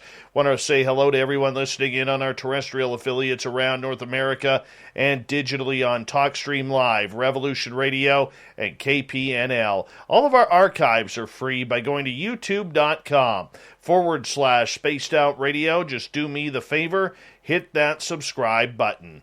The Desert Clam has set the password for tonight in the SOR Space Travelers Club. This one scares me. Lectisterinium. I butchered that. Lectisternium. There we go. Yeah, use it wisely, Space Travelers, as the Clam sets the password each and every night right here on Spaced Out Radio. Our website is spacedoutradio.com. We have a plethora of features for you, including rocking out to Bumblefoot and reading up on Captain Shirk's SOR Newswire. Follow us on Twitter at Spaced Out Radio and on Instagram at Spaced Out Radio Show. For the final time tonight, from Colorado, MUFON State Director Katie Graboski is our guest tonight. And I'll tell you, this lady is on the hunt for anything extraterrestrial, supernatural. Her website, katiegraboski.com, which I highly suggest you check on out. Katie, welcome back. Thanks, Dave. You're welcome. You're welcome. Audience question here from Tony. In what way exactly would one protect themselves whilst making, we don't use the word whilst around here enough, whilst making a CE5 type connection? Definitely start by putting both feet on the ground, grounding yourself, picturing that white light of protection around you, and making sure your intentions are for the good, pure of heart, and literally just say, don't let anything bad into my circle. So, and that's true for any type of work you do in this realm, so to speak. You really have to be careful with what you intend and what you want to let yourself experience. Gnome Squatch wants to know, does CE5 lead to abductions or probing? Everybody likes a good anal probing, let's be honest. I suppose that it could. I think if you're opening the door and inviting them in, who knows? Again, that's why you need to be careful and protect yourself. So I suppose that it could lead to that, yes. Abductions, that's a very fragile thing, and MUFON has the experiencer team with Kathleen Martin. And I talked to a lot of experiencers, and it's not always some abductees. I would say the majority of abductees say it's a positive experiences. I would say maybe 40-45%, not so much. It's really interesting too. I mean, alien contact and abductions also can change from time as when you're younger and you're a child, or it can turn from a very frightening experience and change into a better one where maybe they feel protected or guided or put on some sort of mission or something or a purpose in their life. So it's interesting talking to different experiencers about whether it's, positive or a negative experiences. You know what, though? I will say this from personal experience. I think when you open the door, there is that chance. As much as you protect yourself, I think you end up being like a Kmart blue light special with the beacon light over top of you. And every other species out there, whether they are positive or negative, now knows that you are a contactee or trying to emit or create contact. And therefore, as much as you put out the good, you are expected to get some bad or some not so nice as well. Now, that doesn't mean that you're going to be having, arms ripped off or anything like that, or all of a sudden become part of the hybridization program. But, for people who've never experienced this, and we get a lot of people on here who will say, look, I don't care if it's good or bad. I just want something to happen. Make me believe. Give me something that makes me believe. And we have to be prepared for that. So you can prepare for all of the good contact that you want, and you got to put the energy out there for that. However, you really do need to realize that for all that good energy, there is something that is watching, waiting to pick up your signal. Mm-hmm. Absolutely. I mean, there's always positive and negative in everything. I just saw a question that came through here too about, why do the ETs not want us to talk about them, or why were we warned not to talk about them? I'm not so sure, and this is something that I'm trying to answer. I don't know if it was the ETs that were warning us not to talk, or if it was the military, NORAD, and the government that was warning us not to talk about what was going on. If there was some sort of psychological experiment going out there at the time, I mean, number one, this is why a lot of the truth will never be disclosed. Can you imagine the lawsuits if we found out that they were running these psychological experiments on innocent people, at the time?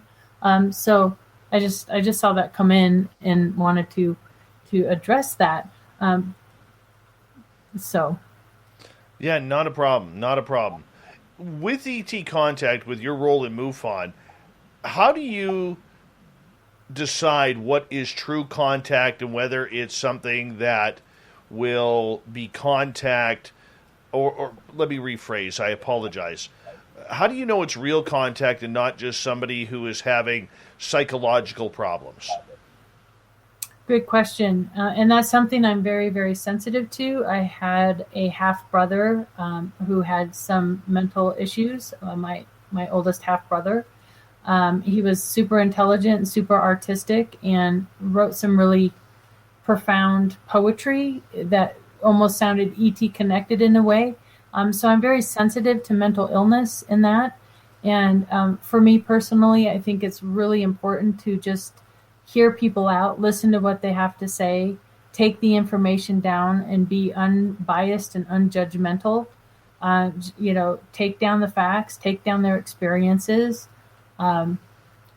be a sounding board for those people. And I'll tell you, my biggest inspiration for that is Dr. Leo Sprinkle and all his pioneering work he did with experiencers.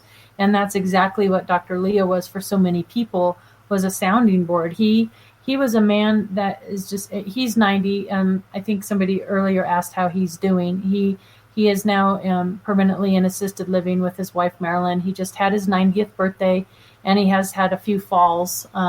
So, he's getting a little frail up there, but he's otherwise doing pretty well. And good old, Leo is known to go yeehaw in his own little way. But he was so generous with his time. Like he would sit down on a couch with you and talk with you for 2 hours and listen to your experiences. And he did it to really research and look at the data and look at the percentages and the commonalities. And I think that's really, really important.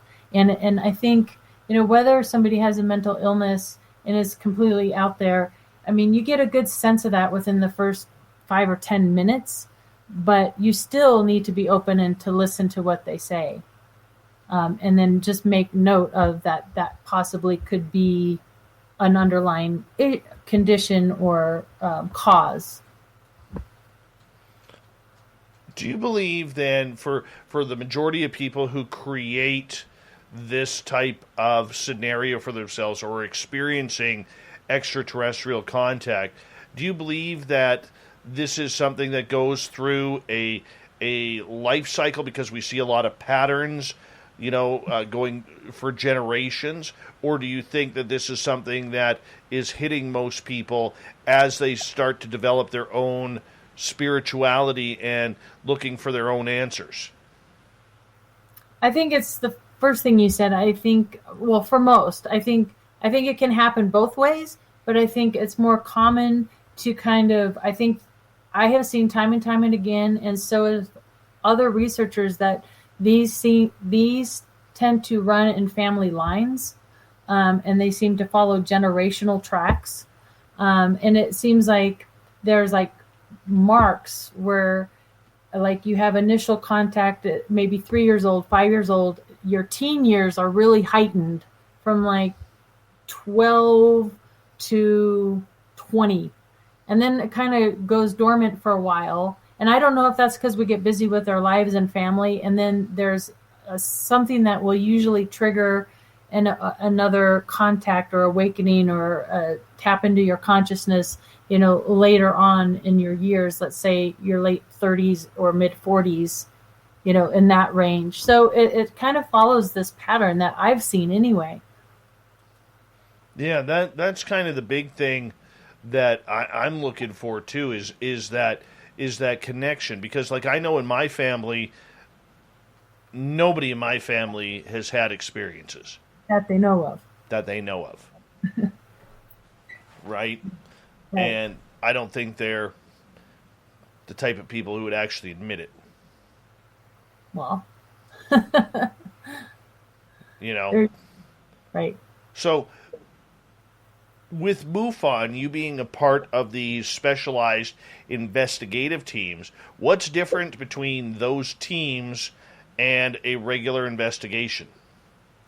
Well, with MUFON, there is the field investigator, and then they have the STAR team, which is Strike Team Response, and then they have the SAT team. Now, the SAT team has been dissolved, and the intention for that, it kind of caused a lot of, I wouldn't say turmoil, but people were like, well, why do you have this specialized SAT team? And the intention was good. The intention was to have people that had different specialties. PhD, a scientist, a photo expert, a lab expert, a researcher, which was kind of my role. And if they had a case that was sort of more sensitive or they needed extra work, everybody would collaborate together, which is really how every case should be anyway. We should all collaborate always together. So that team's been dissolved because we didn't want to be, anybody thinking, oh, they're taking the special good cases and we can't have access to those. And in the state of Colorado, even our STAR team members, we have quite a few STAR team members, and that just means you've worked more cases, you have more experience. But in MUFON, we have Category 1s, Category 2, and Category 3. Category 3, of course, are your kind of top cases, or more close encounter, very abduction cases and whatnot that need attention right away. But we will give field investigators Cat 3 cases or work with them. So in Colorado and within MUFON, we all try to collaborate and work cases together. So it's not like just certain people are taking the special cases and you don't get any of those. It's not like that at all. It's just that you have a little bit more experience so you can work with and train the new FIs coming in. So that's how we work it here. Over the last year, and this will be a little bit sensitive, but over the last year, MUFON has taken an absolute beating with everything that has gone on with Jan Harzan and that horrific case that's still before the courts, and allegedly, because we have to use the word allegedly, trying to lure teenage children who ended up being a police officer. Thank goodness if that's the truth. All right. So my question to you is, do you think MUFON has done enough to bounce back from that stigma of people distrusting them or thinking that now that there is pedophiles roaming around MUFON? Right. MUFON has got a pretty bad reputation it seems like every few years something else happens that kind of knocks MUFON back down into the dirt again. Whether it's, the racist remarks, and the scandal with Jan Harzan. And it's been tough to kind of hold up MUFON. And I'm always just somebody who goes by my own experiences, especially being a female in the field.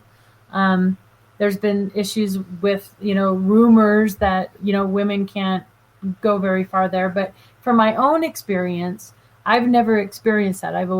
The Colorado MUFON family is very close. It is like a second family to me.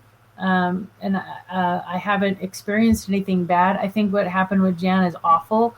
I don't think a whole organization needs to be, thrown away because of somebody's really horrible judgment. I think there's a lot of great people and field investigators within the organization still. Your question on whether they can do more to kind of battle all this, I think they could probably do a little bit more, but I think we're doing the best we can to kind of slowly work our way back in there and taking steps to kind of mend things the best way we can.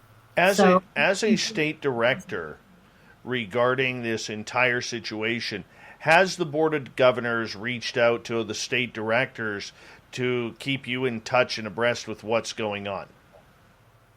Not so much, no. Not when it comes to Jan. It's sort of, let's forget about that and move on. And that sort of... That's always been their mantra, though. Yeah, it kind of has been. And I've talked to Tom Whitmore about this, and, I think that MUFON over the last couple of years, never mind the whole Jan Harzan thing, I think they've dropped the ball. A little bit, yes. You're supposed to be the big dog on campus, and you're not in the media when the media is striking out to everybody about UFOs. You're still not in the media post Jan Harzan. You're sitting there like a lame duck, and you're supposed to be the big dog on campus, and you're playing catch up. Mm-hmm. And for me, I find that very frustrating because I like MUFON. Yeah. Yeah, I find it frustrating as well. And I've done a couple local things here. But again, I think there's work to be done there, and it is a little bit frustrating, and I wish we can get, more out front and centered. And, so, I'm hanging in there, and hoping we'll turn around and we'll get back up on the horse again. I hope. I think as I've said publicly, I think it needs a major change up top. Not all the board of directors got to go, but it needs a good house cleaning. And I think that starts with the members who are paying money for it to start raising a little bit of hell to make that happen, because MUFON has too much on the go, that they've dropped the ball too much, and they need some fresh, innovative ideas to get back on top. There's no reason why the U.S. government should have not be talking to MUFON about their files. Okay, MUFON shouldn't be selling files. Right. They shouldn't be doing a lot of the stuff that they're doing. I mean, you think about it. This is a supreme point that I would love to make about MUFON. Here is a prime example of them dropping the ball. When the DNI report came out, MUFON should have had an immediate... They've got a YouTube channel. They should have had an immediate YouTube conference breaking down that report, or submitting a press release to every major news outlet saying, here we are, ready to talk, let's discuss this, about how this either is A, good, or B, not so good for the field of UFOs. And nobody is doing that. Yeah, absolutely. I did our local news channel here in Colorado, but I had to make it clear that this is my personal opinion and not the position of MUFON, and because I cannot speak for MUFON, so I was hopeful MUFON would have done that, and they may have, and I'm just not aware of it. So communication is a big part, and I think we can maybe do a little bit better there. But like I said, there's so many great people in MUFON, and I've had nothing but great experiences with MUFON, and I'm looking forward to the symposium. So hopefully I can be one of those fighters in there pushing for the change and pushing to come back from the dead, so to speak, a little bit, because you're right. We've been around for a long time, and there's been a lot of work. And I'm just like you, Dave. I don't ever think we should charge people for research or to access our old files and that. And that's a sticking point. And I'm not sure what they're doing with that. They're working on a whole new program, and I'm hoping it's going to be a really good, positive program. My last thing I will say about MUFON, and I apologize if I put you on the spot here with this. It's okay. I love MUFON. Well, and trust me, I want to go on record and say I'm a fan too. But for all the negative people out there who have a bad taste in their mouth about MUFON, whether it's John Ventry's racist comments, whether it's Jan Harzan and the alleged charges he is on right now, we have to draw a very, very thick felt pen line between the investigators who are out there doing this for the love of the subject, for the love of trying to find out those answers for people, and the business side of MUFON, which seems to be out of control or not in control of anything that they are doing right now. And I think that too many people get the MUFON name mixed up with everybody in the organization, rather than understanding there's MUFON, the investigative side, then there's MUFON, the board of directors, who use that for the business side. And as long as we could draw the line there, because I know a lot of people in MUFON, and even members of the board of directors who I highly respect, like Tom Whitmore, okay, who I would drive through a brick wall for. We do have to remember, though, that there are good people there, and they may not, even though they're waving the MUFON flag, they may not be supporting what is actually going on in those closed-door meetings, especially the state directors like yourself or the other members of MUFON who are field investigators. I think that's a fair comment. I think that's absolutely fair. And a lot of times even the state directors really don't know what goes on behind closed doors. And now's a real busy time, too, with the symposium and COVID. And it's been a kind of a funny time, just even within Colorado MUFON, having everything on Zoom and feeling that disconnect. So the whole COVID, just like everybody else in the world, it's hit the organization kind of hard, too, and just the local chapters not being able to meet and get together and all that stuff. And another rumor that some people believe, like you get paid to be a field investigator or you're paid within MUFON, but it's all voluntary. And the majority of people in the organization are there just because they're truly interested in the phenomenon.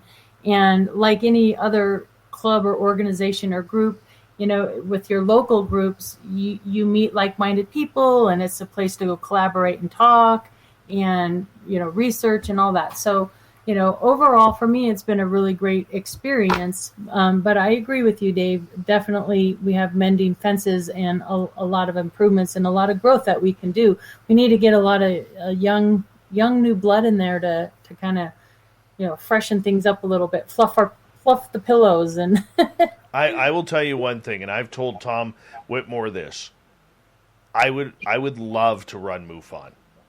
I know the exact game plan that I would use, and I mean, you get paid to talk UFOs. And deal with UFOs. That is a dream job for somebody like me. Mm-hmm. And I think there needs to be some new blood, some new mandate. But that's enough of that. We've got about 20 seconds left. Tell everybody where they can find your information. It's just my name, Katie, Katie, GRIB as in boy, OSKI.com, KatieGraboski.com. You can find my contact information there and a little bit more about me. And the book, Letters of Love and Light, is on Amazon. Rock and roll. Katie Graboski, we're definitely going to bring you back on Spaced Out Radio some other time, but for now we have to say goodnight to you, KatieGraboski.com. Coming up next, I'm warming up the Magic 8 Ball. You get your questions ready. Let's get psychic right after this.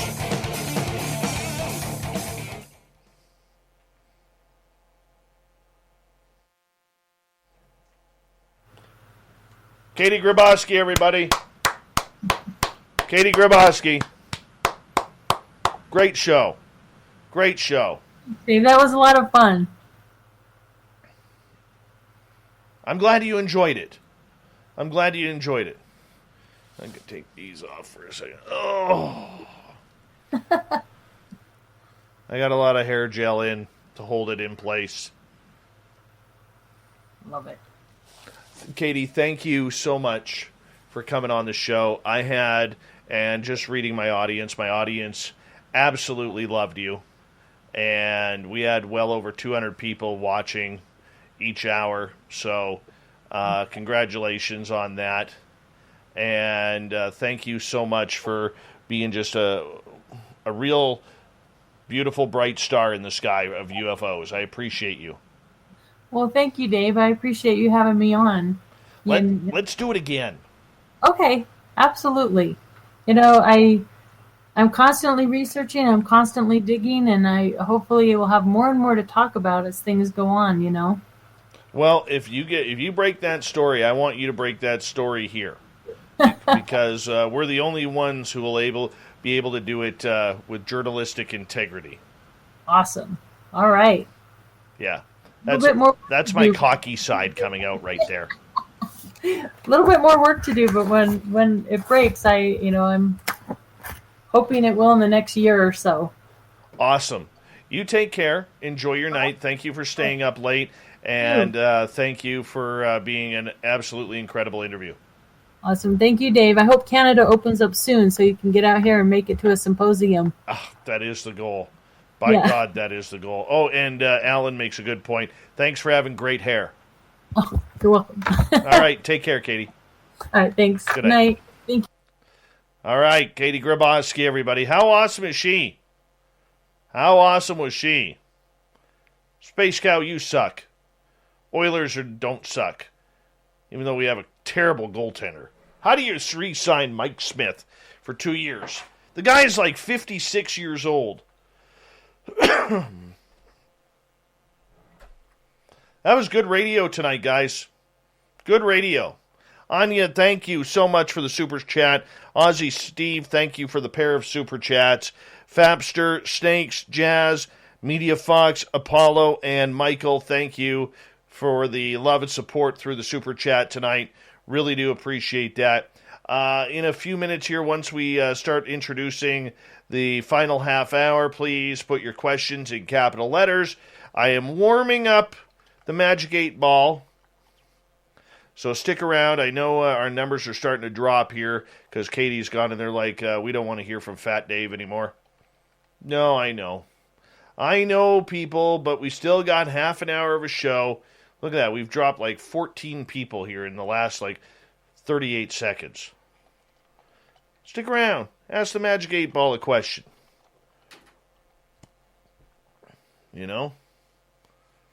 That's it. That's all you got to do. Stick around.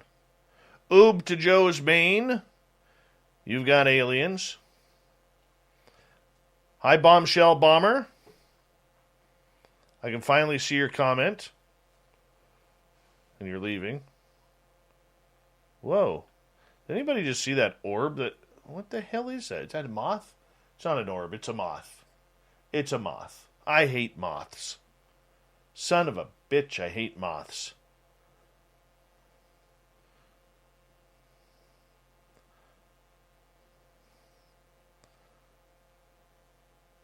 Behoff, what's happening?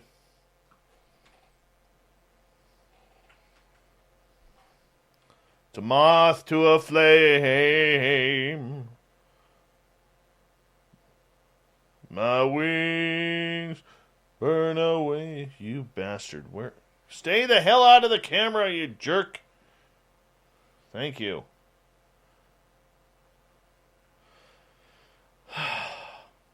Seriously, another one? Got you, you jerk. Hold on. Got to get rid of this one.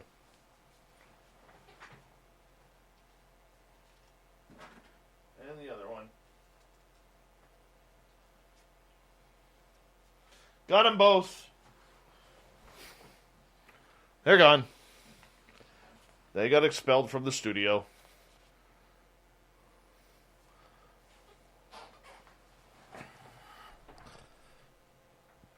All right. Here we go.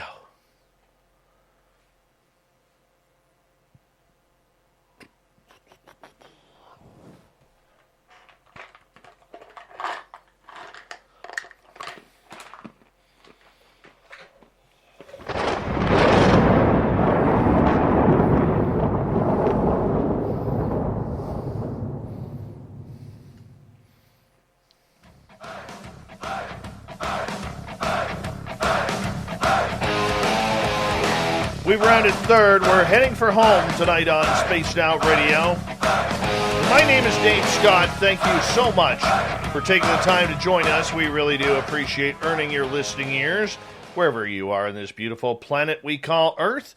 We want to say that you can check out our free archives by going to youtube.com/Spaced Out Radio. Do me the favor, hit that subscribe button. Our website is spacedoutradio.com, where we have a plethora of features for you, including rocking out to Bumblefoot and reading up on Captain Shirk's SOR Newswire. Follow us on Twitter at Spaced Out Radio and on Instagram, Spaced Out Radio Show. Let's get to our fun night of the night. Fun night of the night? Fun part of the show tonight.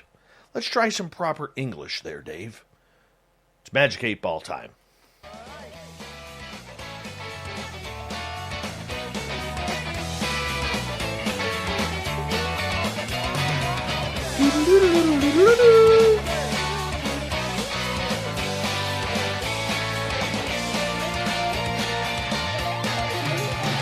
All right, it is time for the Magic 8 Ball tonight, where we're going to ask questions from our audience. And we're going to ask the psychic Magic 8 Ball to come on in, as we do every week at this time, to come on in and answer a few questions regarding anything supernatural. Do me a favor, put your questions in capital letters if you're in our chat room, or on Twitter at hashtag Spaced Out Radio, and we're going to get to it. First question is going to come from Lazarus. Lazarus, will I be successful in my new endeavors? Magic 8 Ball never lies, may play some tricks. We got to go into deep thought about these answers here. Lazarus, will I be successful in my new endeavors? Magic 8 Ball says, let's see here. Intel looks good. Oh, we're ready tonight. Magic 8 Ball's on the ball. Keep doing what you're doing, Lazarus. And the Magic 8 Ball says, it looks good. So, let's figure it out. All right. Ooh, controversial question from Major Lee here. Will Travis Walton come clean about his hoax? I don't think he's hoaxing. I really don't. I think there's somebody trying to get some press. It all starts with Mike Rogers, his former brother-in-law who was driving the truck. And I'm telling you, Major Lee, I love you, but I'm going to disagree with you. Going to disagree. Let's see what the Magic 8 Ball says, because one of us is going to be wrong. All right? One of us is going to be wrong. Here we go. Magic 8 Ball says, you may rely on it. Ooh, maybe Travis Walton is telling some lies. Maybe. I don't think so. I'm disagreeing with the Magic 8 Ball here, Lee. I really am. But I could be wrong. I don't think 45 years of throwing your name into the UFO crowd is something that you really want to do. But, been wrong. Adam is asking, will anyone's beard ever compare to his? Now I want to see this beard. And Adam, if you ever decide to shave it, we do have a beard collection here in the studio. One of the gross things we do around here. Adam, your answer is, Intel looks good. Intel looks good. That your beard is undeniably better than anyone here right now. But we are going to need a photograph in order to check this out. We really are.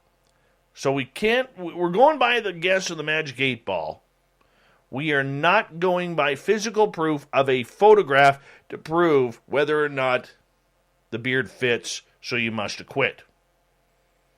Just saying. All right. Let's move on here.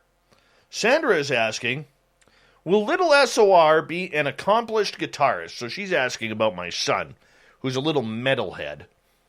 God bless him for that. I call that good parenting on my part. Okay?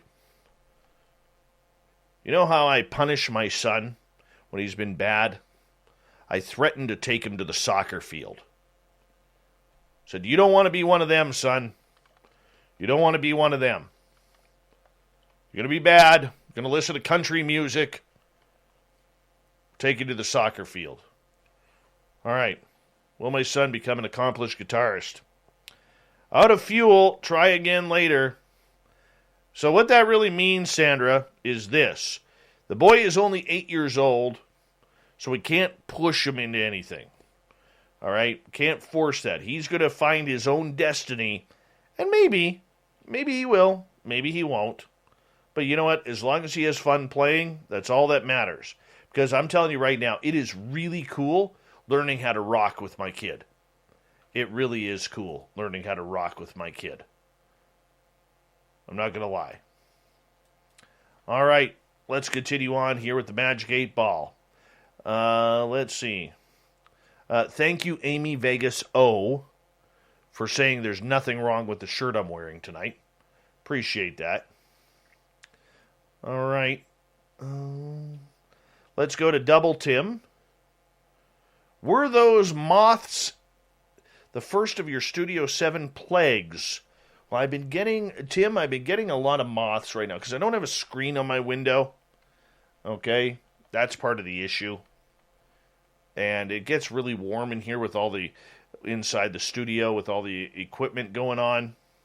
So, and I do have a fan in here that keeps me nice and cool, but I do like to have the window open because I like the fresh air. And is this a plague? You have my pity. Apparently, I am hit by a plague, as we see the humor of the Magic 8 Ball agreeing with Tim on that my studio is being hit by a plague of moths. D. Swiger is asking, will I be moving within the year? Nice, honest question here. Magic 8 Ball says, ask again later, because not right now. I don't see it happening right now. And apparently the Magic 8 Ball doesn't agree with that right now either. So, maybe I would ask in a few months, again, D, because we might be getting a little bit closer. Greco asks a power question here. Will Dave finish his book within the next 10 years? Magic 8 Ball says, don't count on it. Thanks, Magic 8 Ball. That means I'm going to have writer's block for the next decade. I should get it out before then. I really should. Michelle is asking, will Australia ever be liberated from being a penal colony so we can go to Vegas with Dave? Well, you're a bunch of crooks over there. Let's just be honest. You're all relatives of bad people. But you're good people. You Aussies are good, even though every animal on your continent wants to kill you, even those in the water. Is Michelle C. coming to Vegas? Out of fuel, try later. And I understand this answer from the Magic 8 Ball, because we don't know what the hell's happening with the border up here, so that way us here in Canada can't get down to the United States right now so we could have our spaced out radio party. Michelle, I'm going to tell you this, though, with great positivity. Let's rephrase that question. Should Michelle start saving up to fly from Australia to Las Vegas for the SOR party? Is it time for her to start saving up money? Magic 8 Ball, come on. It is decidedly so. It is decidedly so. So, Michelle, if you want to come to the Vegas party, it's time to start putting a few bucks away every 2 weeks when you get paid. All right? Just saying. Let's get to another question here. Dave doesn't have bunny slippers, so I can't ask that question. 11. The light in the corner of my living room keeps going out and coming back on. Is there a ghost in here? No. In hypersleep. No ghost. It's called electricity and a bulb that has a problem with it. Yeah. You might want to change your bulb on that one. All right. Space Cow, Magic 8 Ball. Will I find a hot-looking woman this year? All clear, which means there's a good possibility that you are going to be taken off the singles list. My gut feeling, aim for October, November. All right? Try and get through Christmas so at least you get some Christmas presents. All right, let's go to Greco. Does Dave wear his assless chaps to increase his ET abduction rate? The answer is, you have my pity, Greco. In other words, you just got eye-rolled by the Magic 8 Ball for that one. All right? You just got eye-rolled. Kind of like, really? Really? Hey, can't make this stuff up. B. Hoff is asking, Magic 8 Ball, am I being monitored? Well, every day on the internet you are. If you're on Facebook, definitely, or Instagram. Don't count on it. You don't got aliens monitoring you. Sorry, Magic 8 Ball is just, it was quite trite on that one. Don't count on it. What a jerk kind of answer. Who does that? 509 is asking, will West Coast USA be where first contact of aliens happen? From 509. The answer is out of fuel, try again later, which means no, it's not happening on the West Coast. Mama Susan is asking, will the shots I got today help with the pain? Magic 8 Ball says, signs point to yes, Mama Susan. You're going to start feeling good pretty soon. All right?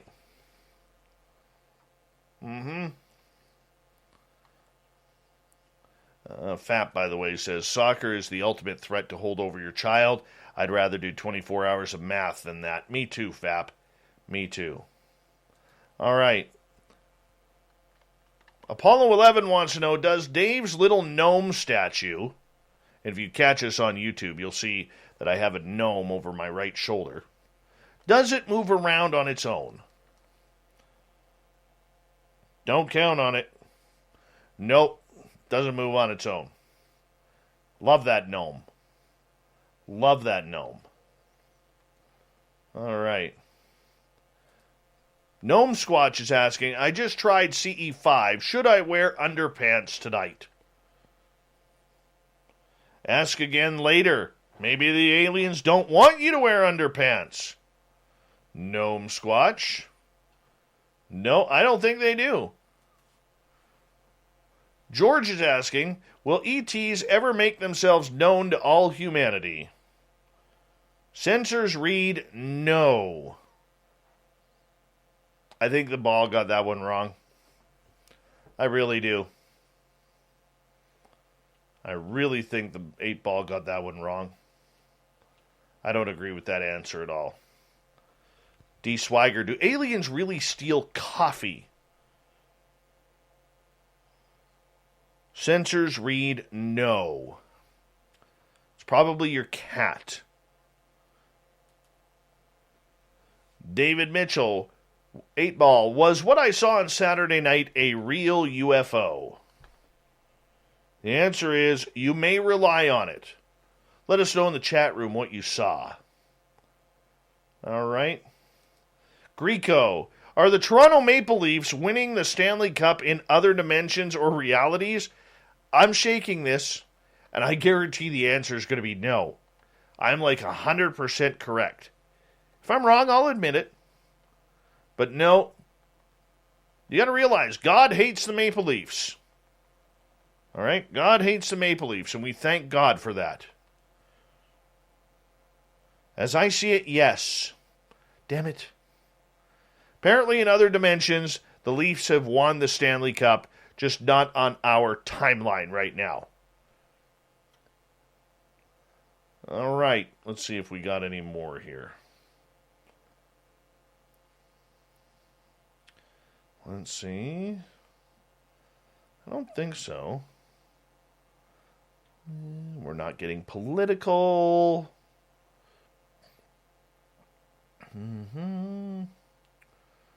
Let's see here. Do we have any more? Sandra, do aliens wear hoodies? Infinitely yes. It's a nice camouflage. You know? So basically what they're trying to do is they're like FAP. They're trying to hide the size of the head that they have in the hood. Beverly, will we make it a year's end without major upsets? Out of fuel, try again later. Don't know. Not asking that, PBR. And I think we're gonna call it the night on this one. All right, because I can feel the Magic 8 Ball starting to lose some of its steam. And anyways, Captain Shirk will kick my butt if I don't get to the news.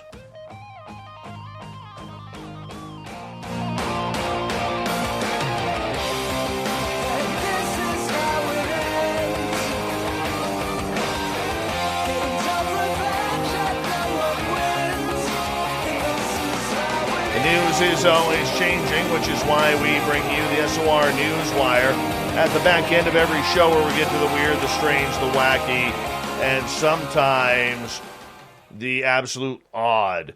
The Lumberjack is a ride in Toronto, all right, at Canada's Wonderland theme park, all right? And it's one of these rides that you go on and it kind of rotates. It looks like a couple of axes. People sit on the outside, and it goes upside down. Well, anyways, the ride got stuck with the people upside down for like 5 minutes. Yeah, it opened in 2018, consists of 2 swinging axe pendulums, gives riders the sensation of an inverted coaster loop, according to Wonderland's website. But what makes it even more thrilling is that the riders face guests on the other side as they loop around and around. So, seeing the horror in increasingly red faces as they were stuck upside down wasn't fun. Yep. Just happens.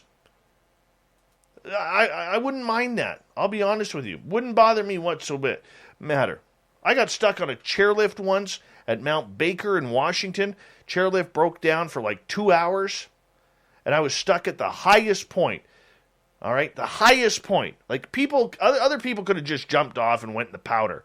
Not old Davey. Davey gets stuck on the highest point. All right, I was able to take it. Not a problem. I just sat there and relaxed. A new project seeks to uncover evidence of aliens, not by gazing upon distant star systems, but by finding traces of their technologies inside our solar system and even Earth. Yep. Let's do this thing, right? So, how's this going to happen? It's called the Galileo Project. Avi Loeb is setting it up. We just interviewed him with Lynn Wallington just the other night. You can find that on our archives where he's talking about this. He has announced a goal, Galileo Project that is, has announced its goal of searching for signs of extraterrestrial and technological signatures. But instead of hunting for alien radio frequencies or messages encoded in laser light, as other projects have done, these researchers will be searching for physical objects located nearby. These objects could take form of a passing probe, a small object in orbit around Earth, or unidentified aerial phenomena. Astronomer Avi Loeb from Harvard is the co-founder of the Galileo Project, named in honor of the unfairly maligned 17th century Italian astronomer. You may already be familiar with Avi Loeb because of Oumuamua and appearing on Spaced Out Radio a couple nights ago. And he wants to be able to bring this. He believes the aliens are here. Now we got to go out and find them. So let's go find them. We need to find some aliens. Finally tonight, very cool story. I'm so glad Captain Shirk brought this to my attention. because I love stuff like this. French dad and robotics engineer Jean-Louis Costanza has built a robotic suit for his 16-year-old son Oscar that allows him to walk. Oscar, a wheelchair user, activates the suit by saying, "Robot, stand up," and then it walks for him. Jean-Louis co-founded the company that builds the suit, which can allow users to move upright for a few hours a day. It is used in hospitals in several countries, but isn't available yet for everyday use by individuals. It has a hefty price tag of about $200,000 US. Personal exoskeleton would need to be much lighter, the company's engineers said, but they are working on it. That's what I would love to see, is more people who are paralyzed being able to have the sensation of walking again.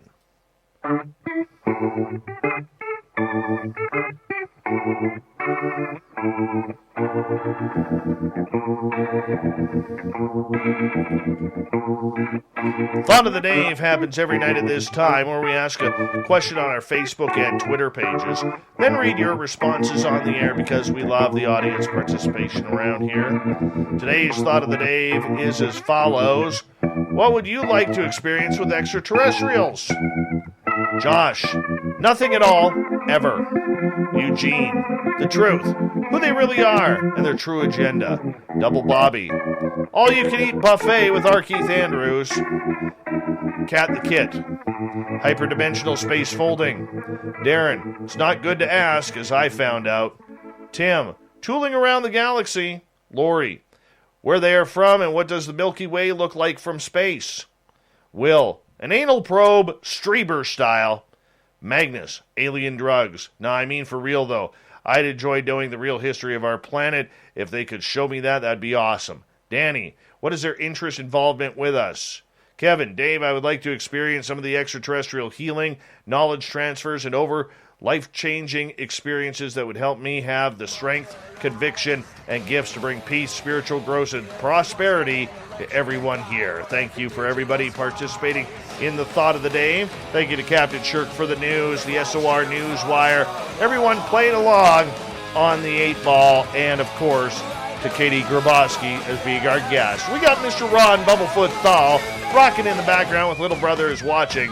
Bumblefoot is the official music of Spaced Out Radio, rocking us in and out of every single show. Get your horns up for the guitar god himself. Special thanks to everybody listening in at home, at work, in your cars, wherever you may be. Thank you to everyone in our chat rooms, YouTube, LGAB, Twitch, Revolution Radio, Spreaker, Facebook, the Space Travelers Club, and on Twitter at hashtag Spaced Out Radio.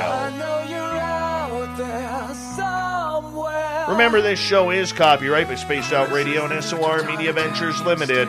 Thank you so much for choosing to share your evening with us, because together, my friends, make a mistake, we're watching. We own the night. Mr. Bumblefoot, we need a favor. We need you to take us home.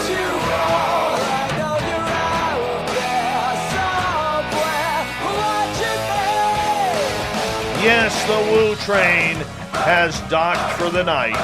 But soon, my friends, we shall ride again. Your seats are always available. Your tickets never expire. And if you want to bring a friend, we've got room for them too. Good night.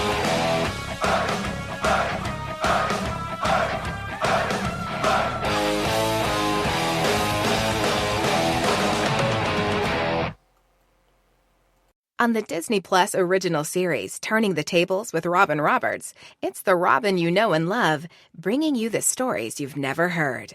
Join Robin for intimate conversations with some of the biggest icons of our time, where women from all generations create a dialogue about life, struggle, and triumph. At Robin's Table, inspiration comes full circle. Turning the Tables with Robin Roberts, all episodes now streaming on Disney Plus. You're floating on a creamy peanut butter river in a chocolate raft. Is this paradise? This is what biting into a Think creamy peanut butter high protein bar feels like.